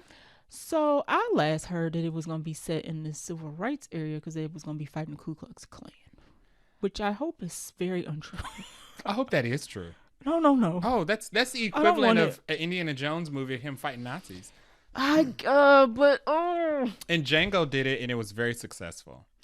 So it's there to do. I guess I was just hoping that he was going to do a different take. You're right. It is very much Indiana Jones Nazi. But maybe because I'm black, I'm just kind of like, I don't know if I want to see a bunch of Ku Klux Klan people getting killed. Can we do something else? I mean, it's still can we do something else? But I do think It can be done right. that's a money-making idea. It's something that people would want to see. I'm going to see it. I don't even know why I'm talking about it. Like I'm not. They watched Jamie Foxx beat up white supremacists. It was in good. Django, and everybody loved it. It was good. So they would definitely watch a vampire hunter. You're right. You I know. was just thinking that he was going to maybe do, I don't know. This Just- also might add some context for why they decided to not make Blade a period movie. Oh, Because Blade was originally supposed to be a period was. movie. Mm-hmm. You give me 2 black vampire movies. Thank you. That's what I'm going to say to that. Next quick bit, Jeff Goldblum stars as Zeus in Chaos with a K, which is a dark comedy that is coming to Netflix. No release date yet, but Barely there is a trailer. teaser. Yeah, like, what was it, 30 seconds? And the synopsis says it's a show that follows a god who does not know that there is a coup being plotted to take him down, which is, I'm interested in that because if you know Zeus, you know Zeus is terrible. He's a horrible person. And Jeff Goldblum in a dark comedy is like the perfect thing. Yeah, if you know anything about Zeus, you know Zeus is like the worst, the king of gods, but he's like the worst god. He is. And Jeff Goldblum did a very good job of playing a villain in Thor Ragnarok. Mm-hmm. So he's already got that Grandmaster. Yes. Yeah, so I see a very charismatic villain in which it's going to be very hard to dislike. I love it. Yeah. Please. I'll take it. Absolutely. Next quick bit we have on the list, Ark, the animated series, is coming to Paramount Plus. It has a very extensive voice cast, but first let's go over what Ark is. Ark is a series adaptation of a video game. I thought I saw that. It's Okay. a video game that's been out for a very long time. Did not know that. It is a survival game where you basically play like this mystical Neanderthal Okay. that can connect with dinosaurs. Oh. That's where the dinosaurs come in on us. Yeah, I was like, another dinosaur show. yeah, I was you're wait, I like don't think this is stranded right. in this fantasy world that's filled with like dinosaurs, and you can like some of the dinosaurs are not friendly and lethal, and some of the dinosaurs you can like tame and use as pets to navigate the world and blah blah blah. Sounds interesting. So it's like living during like the Jurassic period. But you also have no memory and no recollection of how you got there. And there's also something nefarious that's going on in the background that has orchestrated all of these circumstances. Of course. It has an extensive voice cast, which stars Vin Diesel, Michelle Yeoh, Gerard Butler, David Tennant, Russell Crowe, Jeffrey Wright, Carl Urban, Zane McClernand, DeVry Jacobs, Elliot Page, and Alan Tudyk. So these are all like on-screen actors. Yeah. Who don't typically only do. They're not famous from voice work. They're famous from acting. Except Vin Diesel, on the screen and like blockbusters, and a lot of these like Academy Award nominated or winning actors and actresses. I was just kind of like, y'all didn't promote this at all, period? Yeah, like this list, all these people here are like up there as famous or more famous than like the voice cast for the Transformers movie. When it's like, why would y'all spend all this money on all the Avengers being in this Transformers I literally movie? just said these streaming services got a thing about putting shows out and not promoting it because they were literally like, oh, by the way, this show is available now. Go watch it. So it is an animated series that is coming to Paramount Plus. Let us know if you are going to take a look at it and if we should. I have never been a fan of ARC. Mm-hmm. I was kind of drawn in on the voice cast, but I love dinosaur stuff, but I'm not a fan of that type. I'm not a fan of survival games. Okay. Where like the whole point of it is to eat or be eaten, gather resources and build a base camp and I think one of the mechanics of the game is you have to eat or drink water or poop or pee a certain amount of times each day or your character dies. Like I don't want a game that is micromanaging a person more than I have to micromanage my real living body. Right. Let me read the premise real quick. Okay. Helena Walker is an Australian paleontologist of 21st century Earth, becomes a grieving widow after the death of her wife, Victoria. One night, after drowning her sorrows and pains in pills and wine, she wakes up and suddenly finds herself in the middle of a vast ocean. I don't know if this is a kid's movie.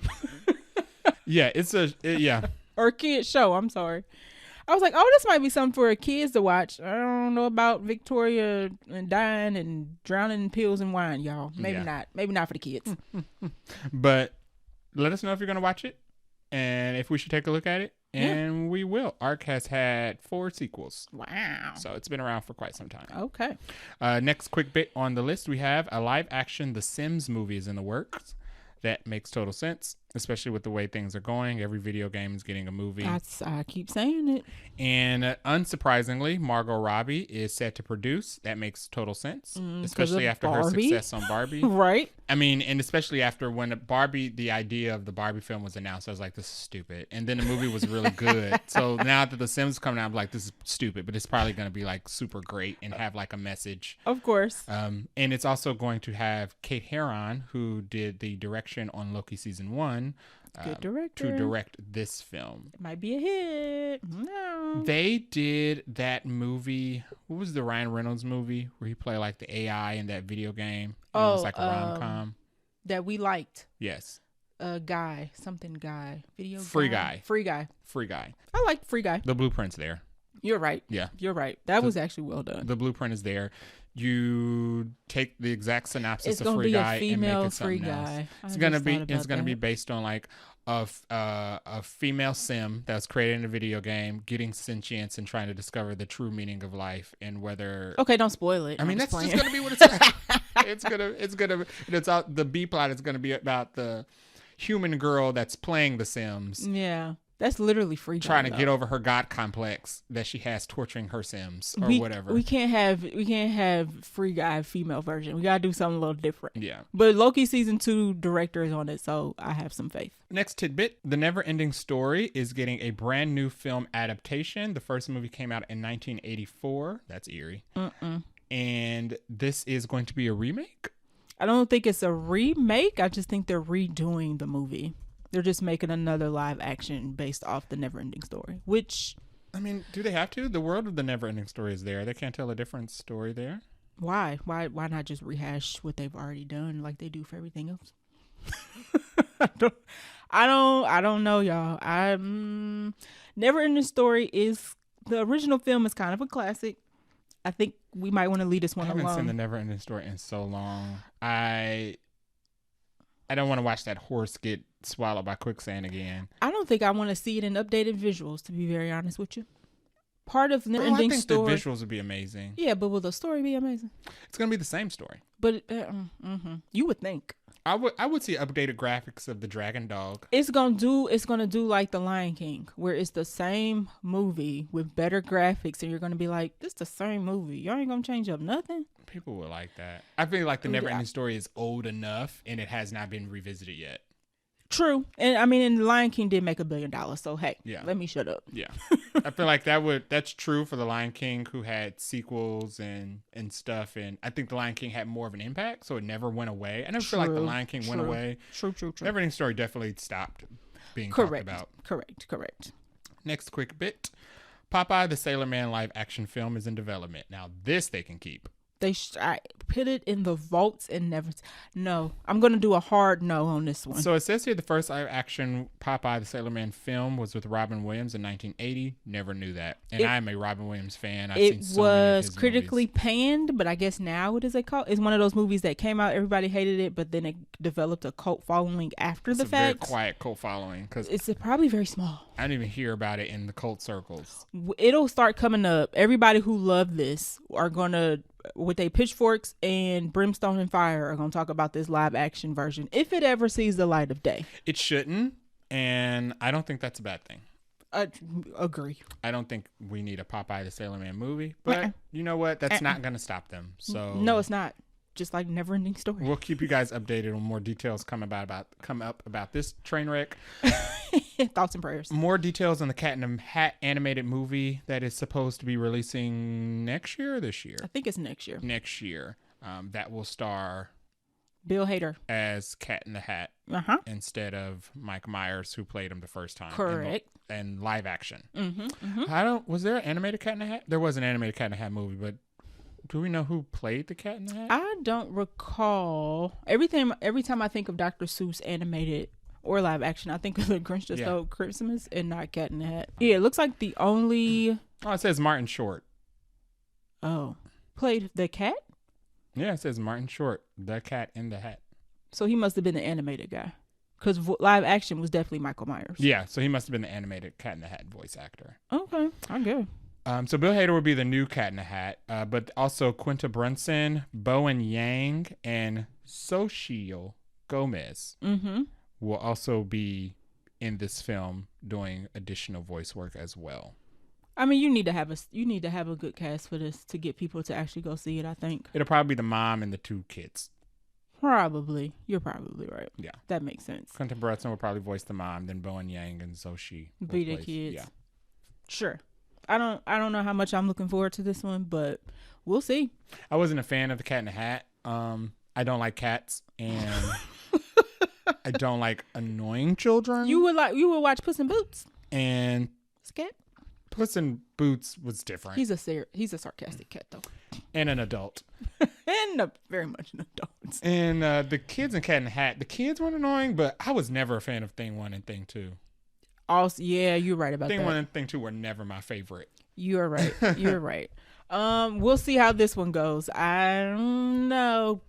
Whenever you take something that's like classic and try to turn it into some sort of live action, touchy. So that is all we have for quick bits and for news this week. We're going to take a quick break, and then we're going to get into our movie review of this episode, which is Ghostbusters Frozen Empire.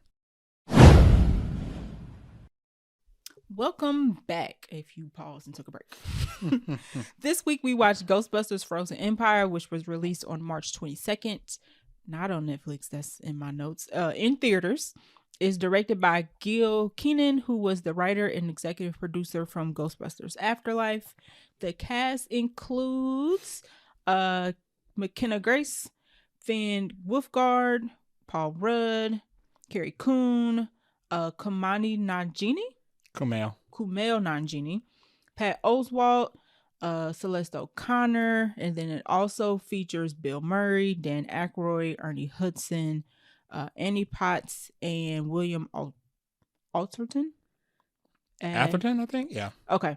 So those are all the people that are in the movie. Also, Logan Kim as podcast. Oh, poor guy don't even have a highlight. That's okay. Runtime is 1 hour and 55 minutes. Budget is $100 million for this movie. It is currently set to gross 39 to 45 million for the 3-day open domestically. That is actually slightly below Ghostbusters Afterlife and Ghostbusters 2016. So we'll see. My big thing with this movie, I was like, if it does well at the box office, they'll definitely give it another one. But now it's to be determined what they're going to do with that.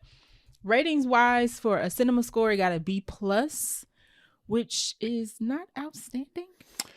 I think the last one got an A. No. If I'm not it's not outstanding. Not mistaken. So middling audience score. Rotten Tomatoes critics gave it a 43 and audience gave it an 85. So we are literally on opposite ends of the spectrum in terms of what the critics thought and what the audience thought.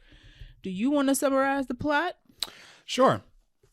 So plot of it's pretty straightforward. Such a long movie.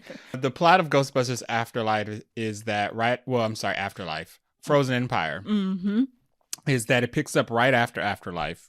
Yes. McKenna Grace and her family, the Spanglers and Paul Rudd, and strangely somehow the one black girl from their town and podcast they have all moved to New York without their parents. It seems like they're on an internship. So Podcast and Lucky have moved to New York for their internship, which is kind of like perfect timing, I guess. Yeah. Anywho. So they've all moved to New York, and they've moved into, the Spanglers and Paul Rudd have moved into the original firehouse, which were the headquarters of the original Ghostbusters, and they're continuing the family work of ghostbusting. However, they're still running into the same issues that they did in Ghostbusters 1 and Ghostbusters 2. Who pays for the destruction of the city? And in the midst of them dealing with those same issues, a new ghost has been unleashed from prison. Gathica. It's ghost prison? Ghost, sure. It's more like ghost, sure. Yeah. Confinement.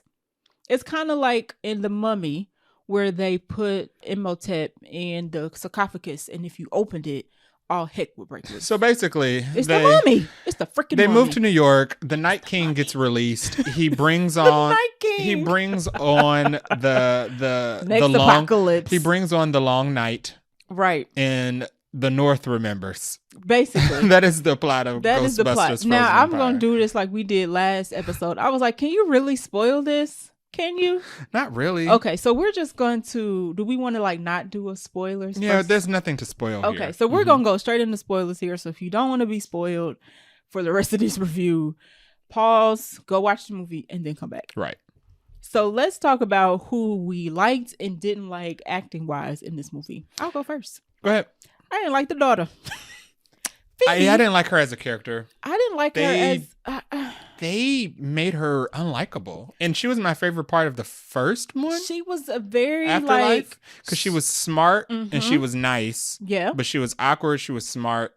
And that's how she benefited the story. She used her intelligence and her wits in every situation. And that's how they defeated the ghost. In this, they kind of took... She was smart, but she never used any of her intelligence for anything in this movie. The only thing she used was rudeness. She was rude, and she was especially rude to her mom. And I did not understand why. It just didn't make any sense. Podcast was unnecessary. He didn't do anything in this movie. Who else? I just forgot her name. Celeste O'Connor's character? Yeah, Lucky. Lucky was there. Mm-hmm. So she at least did things interesting. She tried to fight the guy when he first came out. Right. She was unsuccessful. She tried to fight the mummy. She stayed strapped up. She did. Okay, sure. Throughout the whole movie. I think Paul Rudd and Kumail were the highlights. So Kumail plays Nadeem. That's his character's name. And then Paul Rudd plays Gary. So Gary is basically the boyfriend of the mom, who's played by Carrie Coon. And then Nadeem is a guy who comes in to sell the ghost prison artifact, but he doesn't know what's in it. Mm-hmm. He's just trying to hawk off stuff for money, basically. Mm-hmm. He's an eBay seller of some sort. Yeah, he's a certified reseller. He's a certified reseller. Which I don't know what that means, but he's sold 1,000 that means things. I think that just means right. I think that just means you get good reviews. Right. But unbeknownst to him and everybody else in this movie, his family comes from a line of fire starters or fire keepers. They call it fire masters, but they're firebenders. You got it. Yeah. Who have kept the mummy in the sarcophagus. But he don't know it. True. And they had the most jokes and punchlines in the movie that actually landed. Everybody else who tried to be funny in this movie, not so much. Yeah, Paul Rudd and Kumail Nanjiani's jokes were funny. Everybody else's not. I mean, everybody had plenty of opportunities to be funny or lines to make it funny, but they not just even weren't. So we got Bill Murray, Dan Aykroyd, Ernie Hudson in this, and I to be very honest, they didn't need to be in this movie. Like, if they were not in this movie, it wouldn't have made that much of a difference. Yeah, they brought back all the original Ghostbusters and did nothing with them. I mean, they had the moment at the end. Just like they had a moment at the end of Afterlife, and they did nothing with them. They ramped up and campaigned them all through the advertising. Mm-hmm. We're bringing back the original Ghostbusters, or even putting Melnitz in a suit and giving her a proton pack. And she also didn't do anything. Like, none of the original OGs did anything to the story. So that was interesting because they did that for nostalgia bait. But to be honest, I liked Afterlife more than this. Afterlife had a lot more going on in it than this movie. And the originals weren't in Afterlife until the very end. And they weren't necessary throughout the whole of Afterlife. They weren't necessary, and it was still a good movie, and they brought him back for this and didn't utilize them at all. Didn't add anything to the plot. So was there anybody that you did like? You said who you didn't like? Paul Rudd. Just those two. Okay. Just those two. Carrie Coon was cool. Carrie Coon was cool. Carrie Coon was cool. But overall, I liked everybody better in Afterlife. Would be my synopsis on the acting.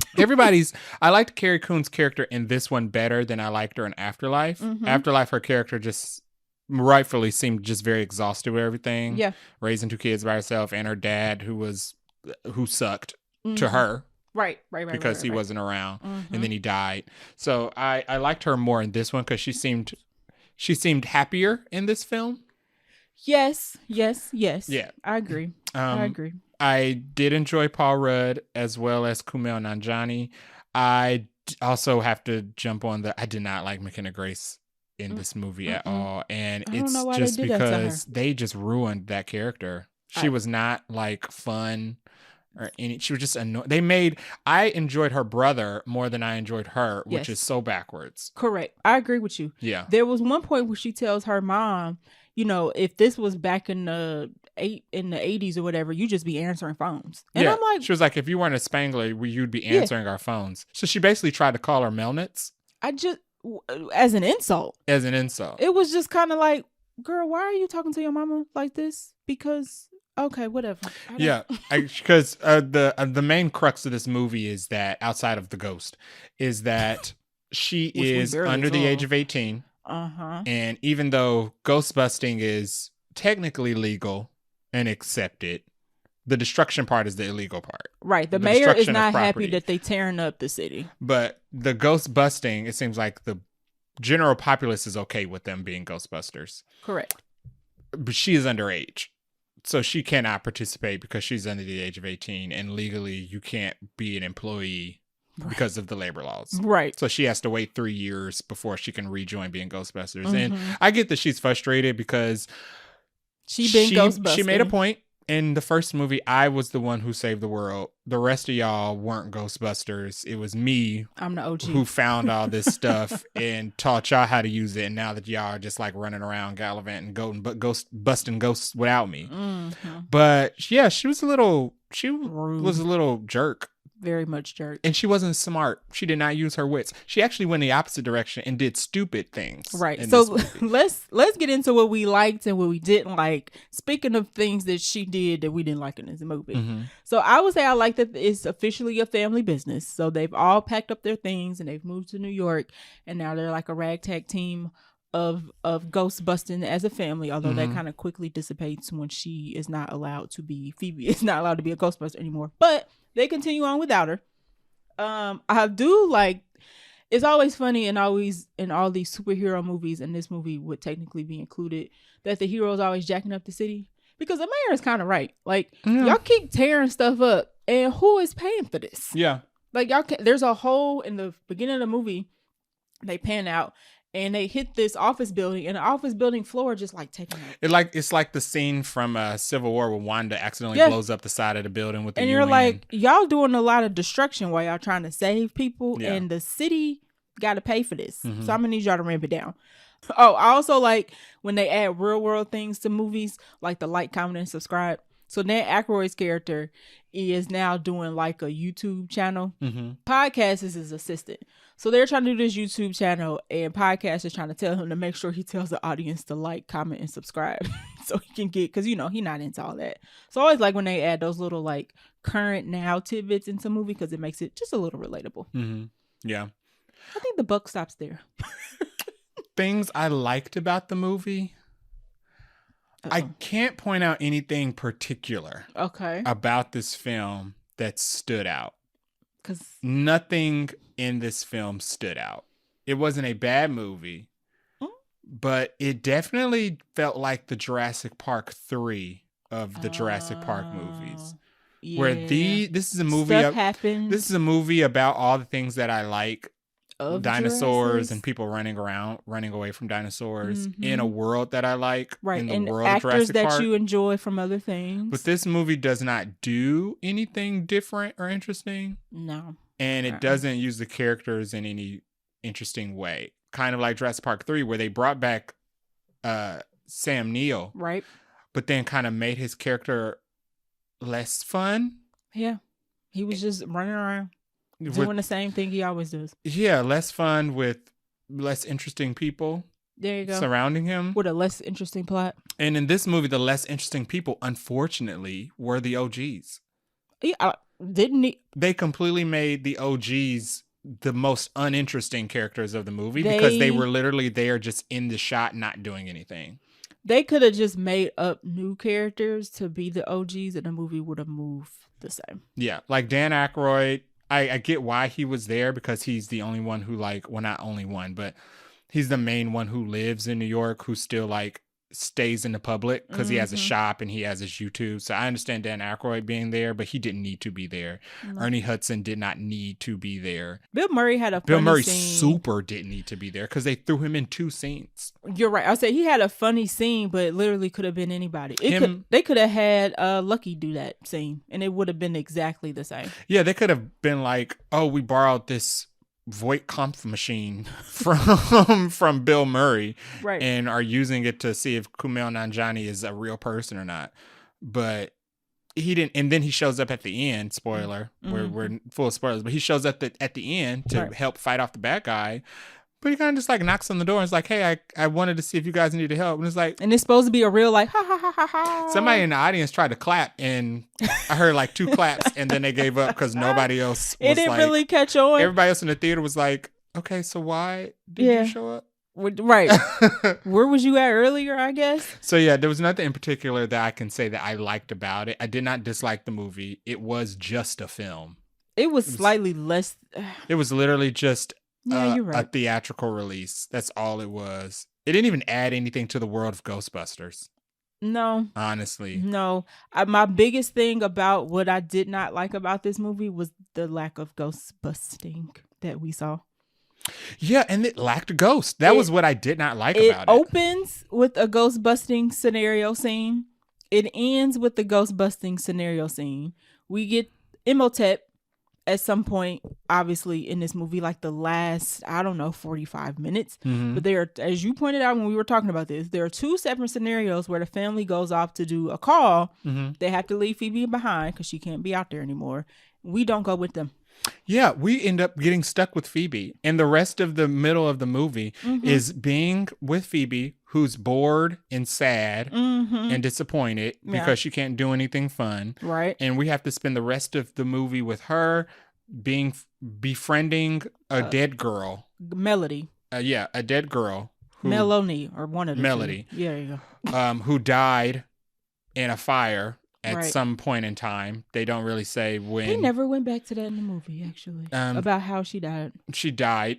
She died in a fire. She said she was burned alive. But the diner that she died in was named after. I don't think that was the diner. Oh, okay. I think it was just named after her. Oh, okay. They just had the same name. Yeah, I think like Joanne and Joanne. I think she burned her house down on accident and killed her and her entire family. Got you. Okay. Whoops. I made a connection that they weren't even trying to make. So the whole movie we just spend with McKenna Grace and Emily Allen Lind, who plays the dead girl, doing a will they won't they lovers friendship thing. Yeah.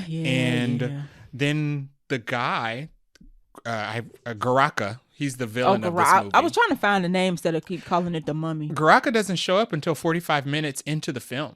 No longer.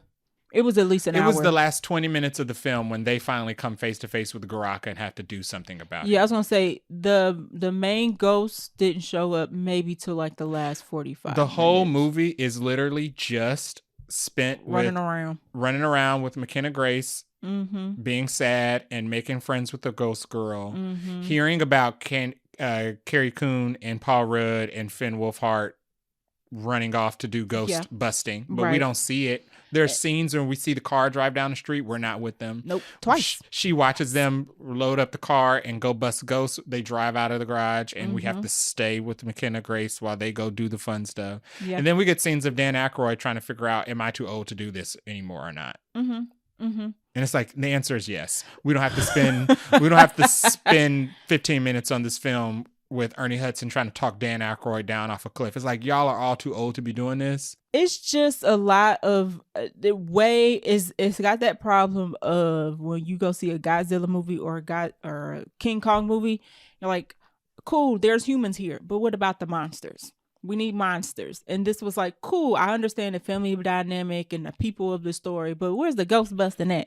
Where the ghost at? Yeah. It's less than 5 ghosts, like groups of ghosts in this whole movie, I think. Yeah. It's like Jurassic Park movies are a good example because Jurassic Park movies always have family drama. Yes. It's always centered and incorporated around family drama, but they remember the dinosaurs. In this movie, they forgot the ghosts. The ghosts were missing from this. And they were not tearing it up. We got maybe 4 ghosts in this whole movie. I tried to count and I came up with less than 5. And they do the thing at the end where they tease, like, if the villain succeeds, he'll have a ghost army, and then they stop him before he gets the army. Don't do that. One of my notes is always using the undead, using fear of ruling the world. It's the same storyline. The mummy gonna wake up. He gonna wake up everybody else in his people that's been locked up in the ghost tube for all this time, and he's gonna rule over the world and use fear of people and the undead. The thing that made the mummy good was that the mummy actually resurrected the undead and it was tearing it up. This one, they barely used the ghost. He never even used the ghost.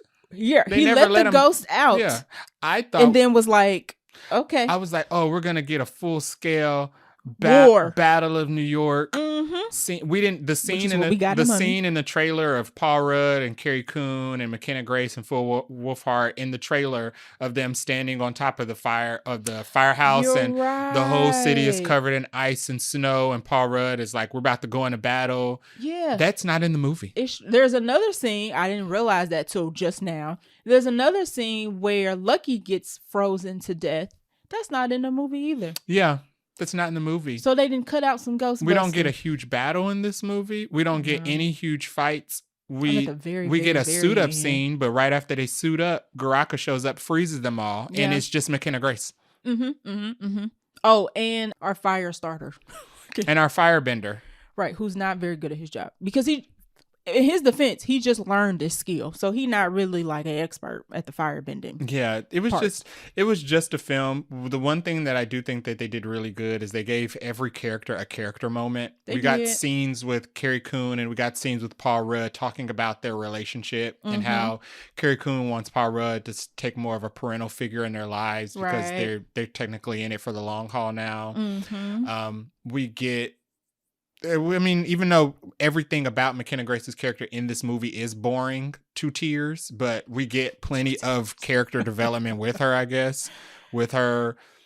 Sure. I mean, she doesn't learn anything at the end. She learns at the very end, right? She learns at the very end not to trust undead. Ghost. Yeah, Ghost. Not to trust Ghost. She learns that. And she learns not to put herself in a box and separate her body from a ghost. Yeah, that stupidness. That was very bad. We get a scene, not with all the Ghostbusters, but we get a scene with Dan Aykroyd and Ernie Hudson where they're talking about, you know, they both love being Ghostbusters, but because they're older, they have to find a better way to do, a safer way to do the things that they love. Right. I like that. And I actually liked Lucky's moments of being with Lucky and being with the new guy that works in the lab, guy. James Acaster, who plays Lars. Okay. Lucky and Lars. I liked Lucky and Lars because they were the scientists. They were actually doing stuff. They were doing research. They worked for Ernie Hudson. They were doing research. They were trying to find solutions to problems. They were doing something which was actually very cool, which was removing ghost from possessed objects. Right. Extracting the ghost out of possessed objects and so they can put the possessed objects back into the world because they're now just regular objects. But they were finding a better way to cleanly dispose of ghosts. It's like, oh, okay, they were doing, and it kind of worked in a ghost prison. And I was like, oh, this is interesting. Yeah, I liked what they were doing, but outside of the character moments, that's not what I go to see a Ghostbusters movie for. I go to see a Ghostbusters movie to see fun characters bust ghosts, not fun characters be fun with each other. Yeah, be fun with each other. There's one particular ghost in the ghost prison that Lars and Lucky work in that we see twice and never see again. Very scary, very interesting looking. I thought that I was like, oh, they gonna Gattaca is gonna release the ghost. And this big scary looking ghost is going to be the one to go, bam, y'all had me locked up. I'm here to tear y'all up. We never see that ghost again. Yeah, no. It's almost if they were like, okay, we don't want to CGI his full body, so we're not going to bother with him. And maybe he was too spooky because he was spooky. He was pretty bad. He looked worse than Gattaca. He looked like the things from A Quiet Place, but with a face. Yeah. It was pretty spooky. And it was spooky, and we know he got out because at the end, throughout the movie, Ernie Hudson, he is a billionaire or whatever in this universe, so he's funding this research center where Lucky and Lars are. Maybe the movie should have just been around Lucky and Lars, but now that I would take a spinoff of. He's funding the research that Lucky and Lars are doing to get rid of Ghost, and hijinks take place, and Garaka, the big villain, gets out, and it's alluded that all the ghosts that they had in their prison got out too because the power went out. Right. The power that keeps them all in their prisons went out. But we never see him. We get the cute but not cute ghost that was in the prison with them, and we get the possessor bouncing around. You know what? And now that you mention it, that ghost came out. It did something to Lars, but I don't think we saw what it did. Started to come out, but the power came back on and it got sucked back in. No, I'm talking about the bubble ghost, the ugly green one that actually got out. Oh, it spit goop on them. Oh, that's all it did. Yeah, that's all it did. It just spits goop. So the ghost, when they did get out, wasn't even really like causing no mayhem. One. The only one that really caused mischief was a possessor ghost, which is a ghost that they put the possessor in every Ghostbuster, but it inhabits inanimate objects. Right. And that particular ghost, poor writing, because they put this ghost in a perfect position to hear whatever language that needs to be spoken to the orb that holds the Garaka ghost. Yeah. And the thing ends up bouncing all over town to get back and opens up. Actually, you know what? That's actually not what happened. The possessor inhabits something in either Phoebe or Podcast bag. And then trash bag. Well, that it takes the trash bag after the fact. It possesses something on their person, but then when they go to see Dan Aykroyd, Yeah, you're right. for something completely unrelated, and then Dan Aykroyd goes to take them to see Patton Oswalt for something that is related, and then Patton Oswalt just so happens to also have a recording that's a recording of the chant necessary to awake the ghost, but that's not what they came here for. So they wrote them into that situation. Possessor just got lucky, and the possessor was like, "Oh, let me go. Yeah. Let me check it out." So I guess the possessor's plan was to just stick with her long enough that she would eventually stumble into a way to unlock Garaka. But they didn't know how that was going to happen. But the funny part is the possessor and that whole chant became pointless because that's not how they got Garaka out of the prison. No, they broke the film. The way that and that doesn't make any sense at all. Yeah, so because they broke the recording. I thought the possessor took it. Yeah, the possessor. So the possessor, once they go see Patton the possessor was trying to take the actual physical piece too. It was taking the actual recording with it. It possessed the lion, but when she blew up the lion outside the library, it broke it. It also broke it. Okay, never mind. So the possessor wasn't even the one that took the chant. So that whole scene was pointless. So how did they find out about the chant if the possessor didn't have it? Does the possessor talk? I don't know. I have no plot hole. Like, some of this was bad writing because the fact that you just now made the connection for me that the whole possessor's mission to go get the chant and take it back to Garaka didn't even pan out, and I forgot. And they still got the chant somehow. They still got the chant. Well, because Melody, the ghost that Phoebe is now trying to have formed a friendship with, tells her, I want to go back to the next plane. I want to be at peace so I can be with the rest of my family. Yeah, she wants to go with the rest of her family who are also go somewhere else. So Melody is actually working with Garaka, and we have no idea how because Melody has not been dead. We don't know how long Melody's been dead for quite some time. Somehow she knows about this super ancient ghost. Yeah, and how did they get in communication? In this orb, Phoebe makes the dumb decision of separating her body from her ghost. And Melody turns on her and says, "Oh, Garaka actually needs a human voice to be unlocked." So she then speaks the voice. Garaka gets out. It doesn't make sense why they made McKenna Grace's character so dumb. Yeah, like why would she separate her body? They try to do, she wants a friendship and she wants to be with Melody and she's forming this bond or whatever. So let her make the dumb decision of separating her body so she can experience what it's like to be a ghost with Melody, who's also a ghost. Now, mind you, she's known Melody for 48 hours. Yeah, and it doesn't. The excuse of, she's a kid and kids do dumb things does not make sense when you've gone to such lengths to make her so smart. Yeah. Like kids do even though they're like, kids do dumb things. We all know or grew up around the one super smart kid that did not do anything bad ever and never got in trouble. Mm-hmm. That's who she is. So she does not fit into the kids make dumb decisions category. She went to New York and started wilding out. Yeah, because you already built her up to be she's more intelligent than every adult around her. And every adult around her wouldn't stick their body in a ghost extraction machine. Yeah. So why would she? That doesn't make sense. That was they unsmarted her. So this unsmart girl lets a ghost convince her to put herself in the ghost extraction machine in Lucky and Lars's lab because she wants to know what it's like to be a ghost. Yeah. Her and Dan Aykroyd bond over wanting to know what it's like to be a ghost. Mm-hmm. So she gets to be a ghost. And it seems like there's no consequences to that. Because after she says she's only going to do it for 2 minutes. So I guess, first of all, we never even see anybody else do this. She just assumes that her body is going to survive this process.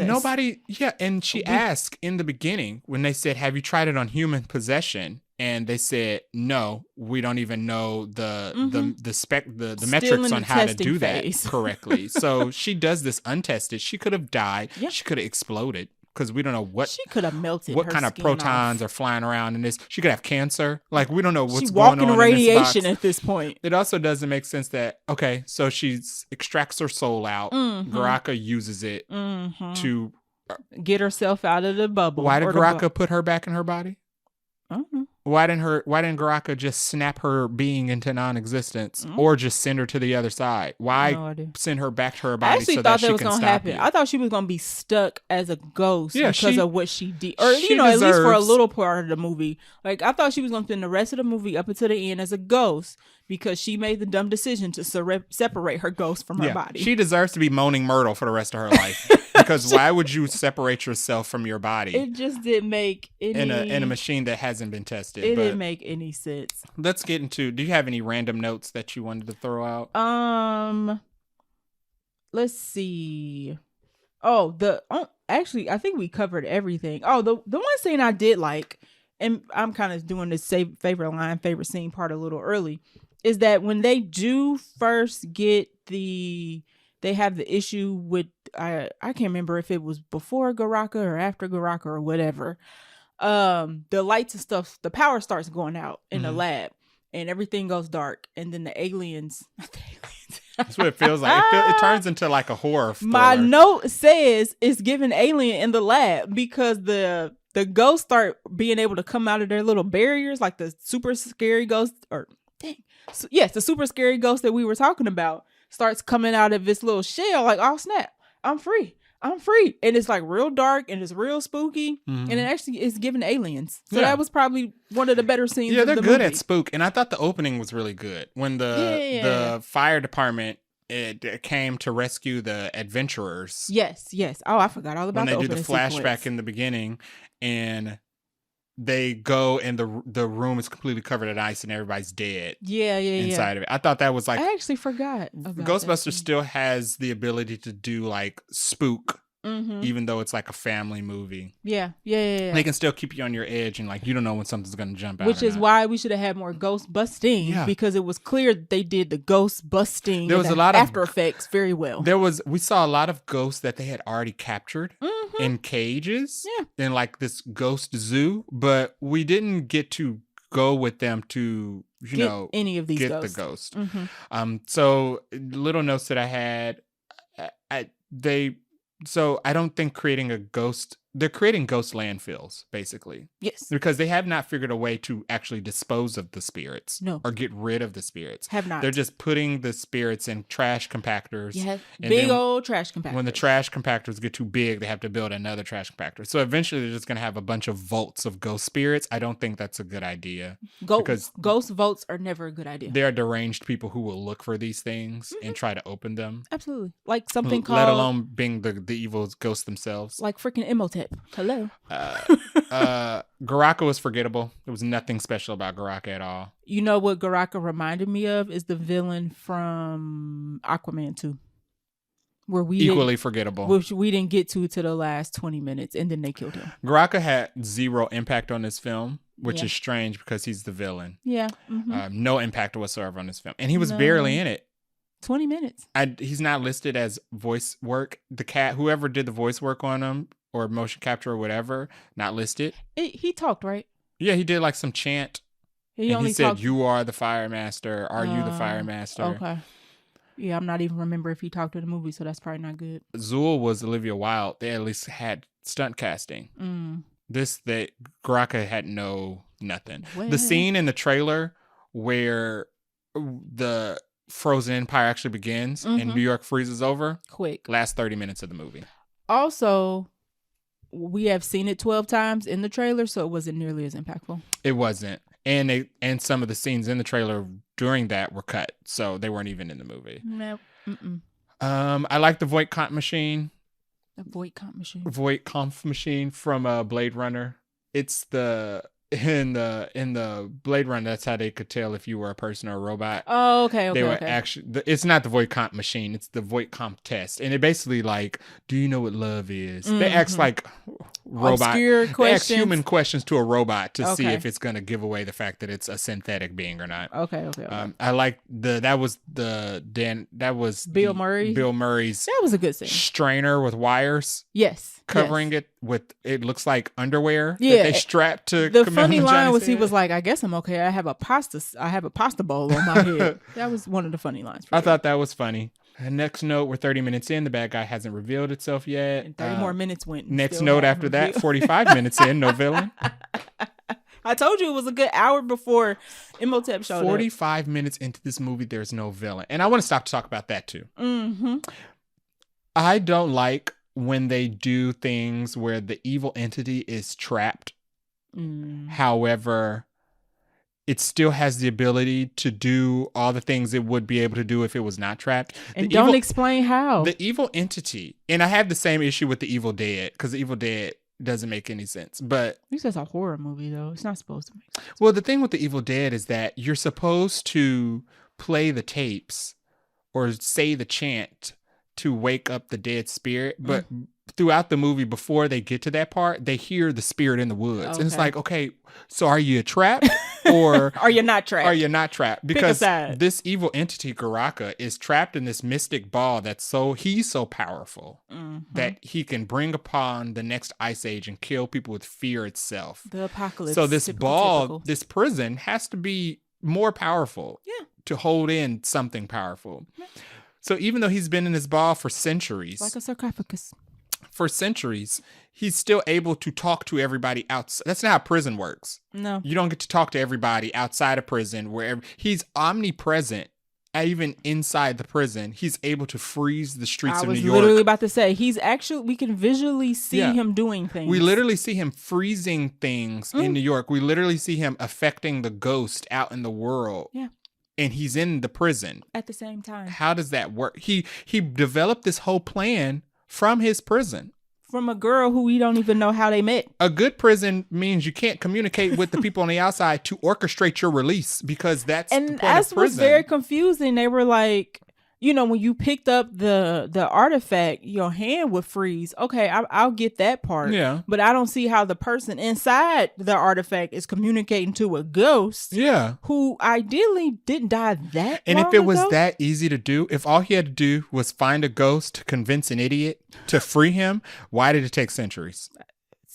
I have no answer for you. Because it literally took 2 days for him to find a ghost, to convince a girl to let me out. And they had been there several years. Yeah, at least a year. Yeah. Because they had mentioned like a year or two it had been since they left.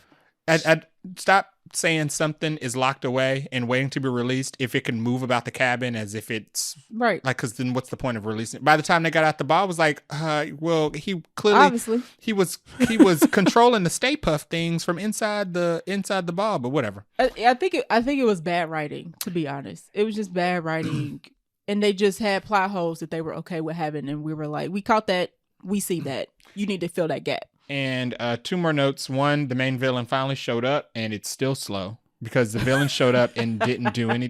It killed the owner of a vape shop, which we didn't get the connection to. And then nobody else died.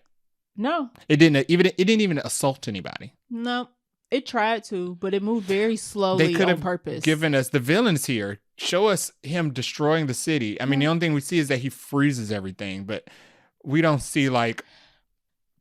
He freezes everything, but people still outside.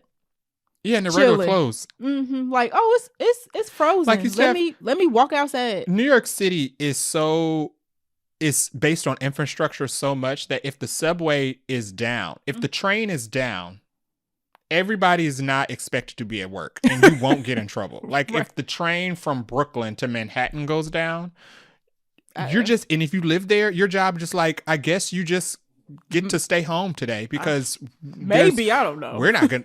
You can't drive here. We're not gonna pay for you to airlift you here. So the whole point that New York has frozen over to the point that there's no power and it's inoperable, and everybody's still. This chick's going to work in a short sleeve blouse and flats. I didn't get the people standing outside while there was a clear apocalyptic event happening. In shorts and t-shirts. It was weird. And the last note that I had, which was an issue, was why does she only brass plate her own proton pack and nobody else's? Yes. So the solution to the problem is let's brass plate the proton pack so that when we use our little guns, it'll actually put Garaka up. It'll kill it or put it, whatever. Brass, they said brass and copper. Because that's what the original ancient artifact was made out of. Yeah, was brass, those are supposed to be metals that have carried mystical properties. Right. So she melts down the pole, because they're in a fire station, so you got the fire station pole. They melt it down to cover her proton pack in brass, but they only do it once. She makes a big cauldron of liquid brass on a kitchen stove, which wouldn't work. I don't think kitchen stoves get to the heating point of melting brass in a pot. Not. I mean, I know you can like boil jewelry in a commercial stove, but really? you can't melt it. I mean, but anyway, she makes a whole cauldron of brass, dips her proton pack coils in it, and she's like, great, my brass plated proton pack is now powerful enough to at least hinder Garaka. And I guess she just throws it out the window because the rest of them, it's still cooking on the stove. The rest, she has a whole bunch of brass left that can be used to coat other people's proton packs. And they don't. And the rest of them don't coat their proton packs. And when they go use their guns, it don't work. And they even have a line in the movie.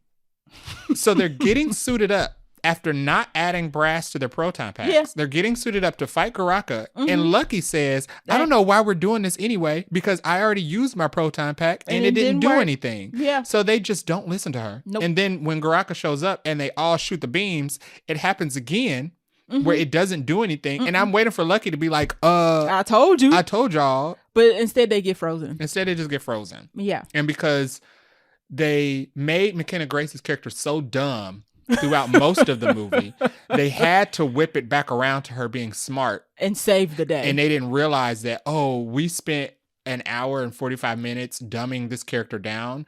We have to remind everybody that she's supposed to be the most intelligent. Well, so now she's the only person left to fight Garaka. Well, no, because somehow Firestarter gets unfrozen and is able to... He was never frozen. Oh, he wasn't? No, we didn't see him. When they was summoning the spikes and freezing everybody, they left him out the shot. So he was just standing there? He was just standing he was slightly to the left of the freezing beam. Okay. Yeah. Because when he started whipping out the fire, I was like, where have you been this whole time? Yeah. You just been standing here? How did you get unfrozen? So Ghost Girl realizes that she was wrong. Of course she does. And she probably won't go to heaven for releasing Garaka. So she decides to use her last match to give Kumail Nanjiani, who's the new firebender. Same difference. Her last match so he can use the fire, and McKenna Grace can use her proton pack to double team Garaka and trap him in the ghost tank that's in the basement of the fire department that also got split open. Yeah. And all the ghosts got out, but the ghosts didn't stick around. No. Garaka, who they feared him coming back because he can command ghosts. An army, a ghost army. The whole reason he was coming to the fire department was to get the ghosts to have an army to control. To start turning up. But he lets the ghosts out and the ghosts just go away. Wherever they was going to go. They just go back into Get the world. Pizza, he Starbucks. doesn't say, hey, where you going? Stop, come back. No. Help me kill the rest of these Ghostbusters. Go they to just the park. Fly off. So now that it's empty and it's got enough space to hold a Garaka-sized being, sure, they shove Garaka in it. Yes. And hit the reverse button on it. And somehow it closes itself. The metal that was ripped open by a powerful mystic force somehow closes itself back together perfectly. With no gaps, no seams, no nothing. Yeah. Back to a tube. And that's the end of the movie. Yeah. We don't get no war. We get a scene that looks like the Battle of New York, but it definitely ain't the Battle of New York. It's the aftermath of the Battle of New York. Sure. Oh, yeah, and the world heals itself. Somehow. So the Ghostbusters aren't responsible. So what damage that was another question. What damage in this world heals itself? Because everything Garaka did healed itself. You talking about the freezing and everything, right? All the destruction that Garaka did. We see the scenes of the city healing itself. We see the scene of the stone lion outside the library back together, and the cracks are smoothing out, which I've missed until you pointed that out. If you paid attention, the cracks are disappearing. Okay, like it's coming. It rebuilt itself. But he didn't cause that, so I don't know how that got put back together. Awesome, yeah. Also, the hole in the floor in the fire department closes up, and seals up, so they're able to drive out of it. I guess that's associated with him, so whatever. So what ghost damage what ghost damage is reversible and what isn't? Because in the beginning, when they was fighting the dragon. The hole in the side of the building. That didn't fix itself. No, it did not, because the mayor was pissed about it. Right. So what damage gets undone depending on what ghost does it or not? I don't like with movies expect me to be dumb. And this movie had several plot points where it was like, don't worry about this. Yeah. Don't think about that. Just roll with it. And I'm like, no, you're going to have me here for 2 hours. I don't want to roll with everything. So favorite line, favorite scene. My favorite scene, I think I said it was going to be this earlier, but I changed my mind.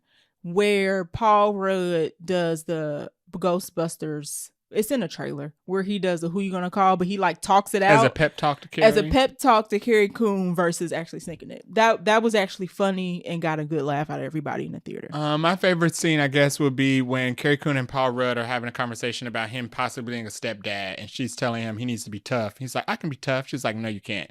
And she's holding a basket of laundry. He takes some of the laundry out the basket and throws it on the ground and says, yeah, I can be tough. And she just starts laughing. I thought it was hilarious. Yes, that was funny. Yeah. Their Paul dynamic Rudd was and Carrie great. Coon in this were probably like the highlights of this movie, which was weird because it's supposed to be about Ghostbusting. What would we change if we could? Add more ghost. It should have been Ghostbusting. Yeah, less McKenna Grace trying to, because she also, unfortunately, they made her unnecessary in the plot because she wasn't assisting with the family doing ghostbusting. The only thing she was doing was developing a relationship with this ghost. She didn't even help. I mean, she is the one who got the ghost out of his sarcophagus, but it was they made her dumb to do it, and it wasn't even her idea to do that. It was not. And they made a point in saying in the movie, oh, it has to be her. Why? And they never tied it back to her. I think it had to be her because she's the only stupid person who would put they herself had their brother do that. Yeah, he's dumber, but unfortunately, they went to lengths to make her seem even stupider than her brother because he would not stick himself in a ghost extracting machine. He would not. Yeah, other than that, adding more ghost, it seems like it could have been shorter. Yeah. It could have been shorter. It could have been a good hour and a half. I feel like we're only saying it could have been shorter given the fact that nothing happened in it. That ain't my fault. If things happened, I would be fine with it being an hour and 50 minutes. You're right. That's true. I would vote for shorter. If this is what we was gonna get, they could have trimmed this down. Who would like this movie? I think honestly, you could skip it. You could skip it. You could literally not watch this. Afterlife, I'm so sorry. If you saw Afterlife and they end up putting out another movie, I don't know if you would need to see this one. Unfortunately, this movie doesn't do anything. It doesn't do anything. It's Jurassic Park 3. It's Jurassic Park 3. I'm sorry. It doesn't do a single thing. Not for the world, not for the characters. Not for the... I mean, it kind of does something. If it does anything, it only does stuff for the characters. What? They was Ghostbusters before and they Ghostbusters after. The characters grow individually. Okay, but fine. As far as the synopsis of the movie, they look at Paul Rudd as a dad now, which was is unearned. Awkward. When she calls him dad, I was like, not yet. He gave you one pep talk. Right. It ain't been that long, girl. Just hold on. Like, he's cool. I like him too, but just let's break it down a bit. Final words about the movie and our rating. I'll give it 3 Nicole Kidmans. Other than I will remove a Nicole Kidman because of I don't like what they did with some of the characters. Mm-hmm. And I will remove another Nicole Kidman because the pace was so slow. I would give it 2.8 Nicole Kidmans. Okay. I'm giving an extra point or extra 0.20 because it was too long. I literally leaned my chair all the way back and was like, I could fall asleep. Yeah. It felt long because that little amount of stuff was happening in this film. Very true. And it wasn't a long movie. And I hate to say it because I was actually going into this from our last conversation in the last podcast. I was like, I think I'm gonna like this. It's gonna be a good time. I got in the car and I was like, what's the runtime? And he said it's like an hour and 50 minutes. I was like, that's okay. And then we were watching the movie. I was like, ooh. You was like, this is a little slow. I was like, no, it is an hour and 50 slow. minutes. Is that including credits? Or I don't know. Can we leave at like an hour and 40? I'm going to say to save your time. Yeah, definitely watch this on streaming. Yeah, save it for streaming for sure. But if you don't see this movie, I'm telling you, you're not missing a single thing. Not really. It doesn't do anything different. No. It doesn't add to Ghostbusters. No. If anything, it kind of starting to show that they don't need to make more of these? Yeah, because now I'm kind of questioning what else is there to do in the world of Ghostbusters. Nothing. Because now that I think about it, every single Ghostbusters movie, mm-hmm. they just defeat the villain by tangling it up with a proton pack. Of course. They don't come up with a new creative way to get rid of the ghost. Or let the ghost do different things. This ghost is not impactful. This ghost should have been tearing it up all movie long. Yeah. Literally, the last hour should have been ghost tearing it up. You can say whatever you want about Ghostbusters 2016 and it being with all women, but that movie had a bunch of ghosts in it. And they was busting ghosts. And they had multiple scenes of them defeating ghosts. This movie, 2 scenes of them defeating ghosts. Right. They even had Chris Hemsworth possessed as a ghost. Yeah. We didn't even get they had a ghost army in the middle of the streets of New York. We had a battle in New York-esque sequence in Ghostbusters 2016 where they're like fighting all the ghosts in the middle of the city and they invented different types of proton weapons. Right. And that was fun. This was boring. This was so boring. It was. I hate to say it. So that wraps up our review for Ghostbusters. I almost called it Afterlife. Frozen Empire. Let us know if you watched it and you feel the same. Do you agree with the audience score? Do you agree with the critic score? Do you agree with us where we kind of more in the middle on it? What are we getting into next? Next, we are getting into something that hopefully will be more fun. You know what? Now I got to temper my expectations because I set myself up the last time. And that is Godzilla x Kong. Now, for some strange, stupid reason. What? You people who are putting out Godzilla x Kong have decided to not put it in any of the 40 theaters that are here or Prime. Yeah, we were going to try to see it at AMC Prime after we saw somebody review AMC Prime for Dune 2, and it looked like the most absolute bizarre bonkers thing that I've ever seen. The funniest review I've ever seen. I was like, oh, we need to get in Prime. And Godzilla x Kong would have been the perfect movie. Yeah. Because I don't want to watch Dune in Prime because one person said it was a little too much for Dune. Like, I'm trying to focus on the story and I can't because my seat is moving too much. Yeah. But we don't really care about the plot of this movie that much. So I don't know. I want to protest, but I don't know who to protest to. Thanks for listening. If you like our show, please share it. You can leave us a review on Apple Podcasts or on our website, vaguelynerdypodcast.com, where you can also leave us a voice message. That's nice. That we can play on the show. You can also follow us on Twitter at VaguelyNerdyPod or IG at VaguelyNerdyPodcast. And you can reach us at VaguelyNerdyPodcast@gmail.com. Sweet. Until next time. Bye.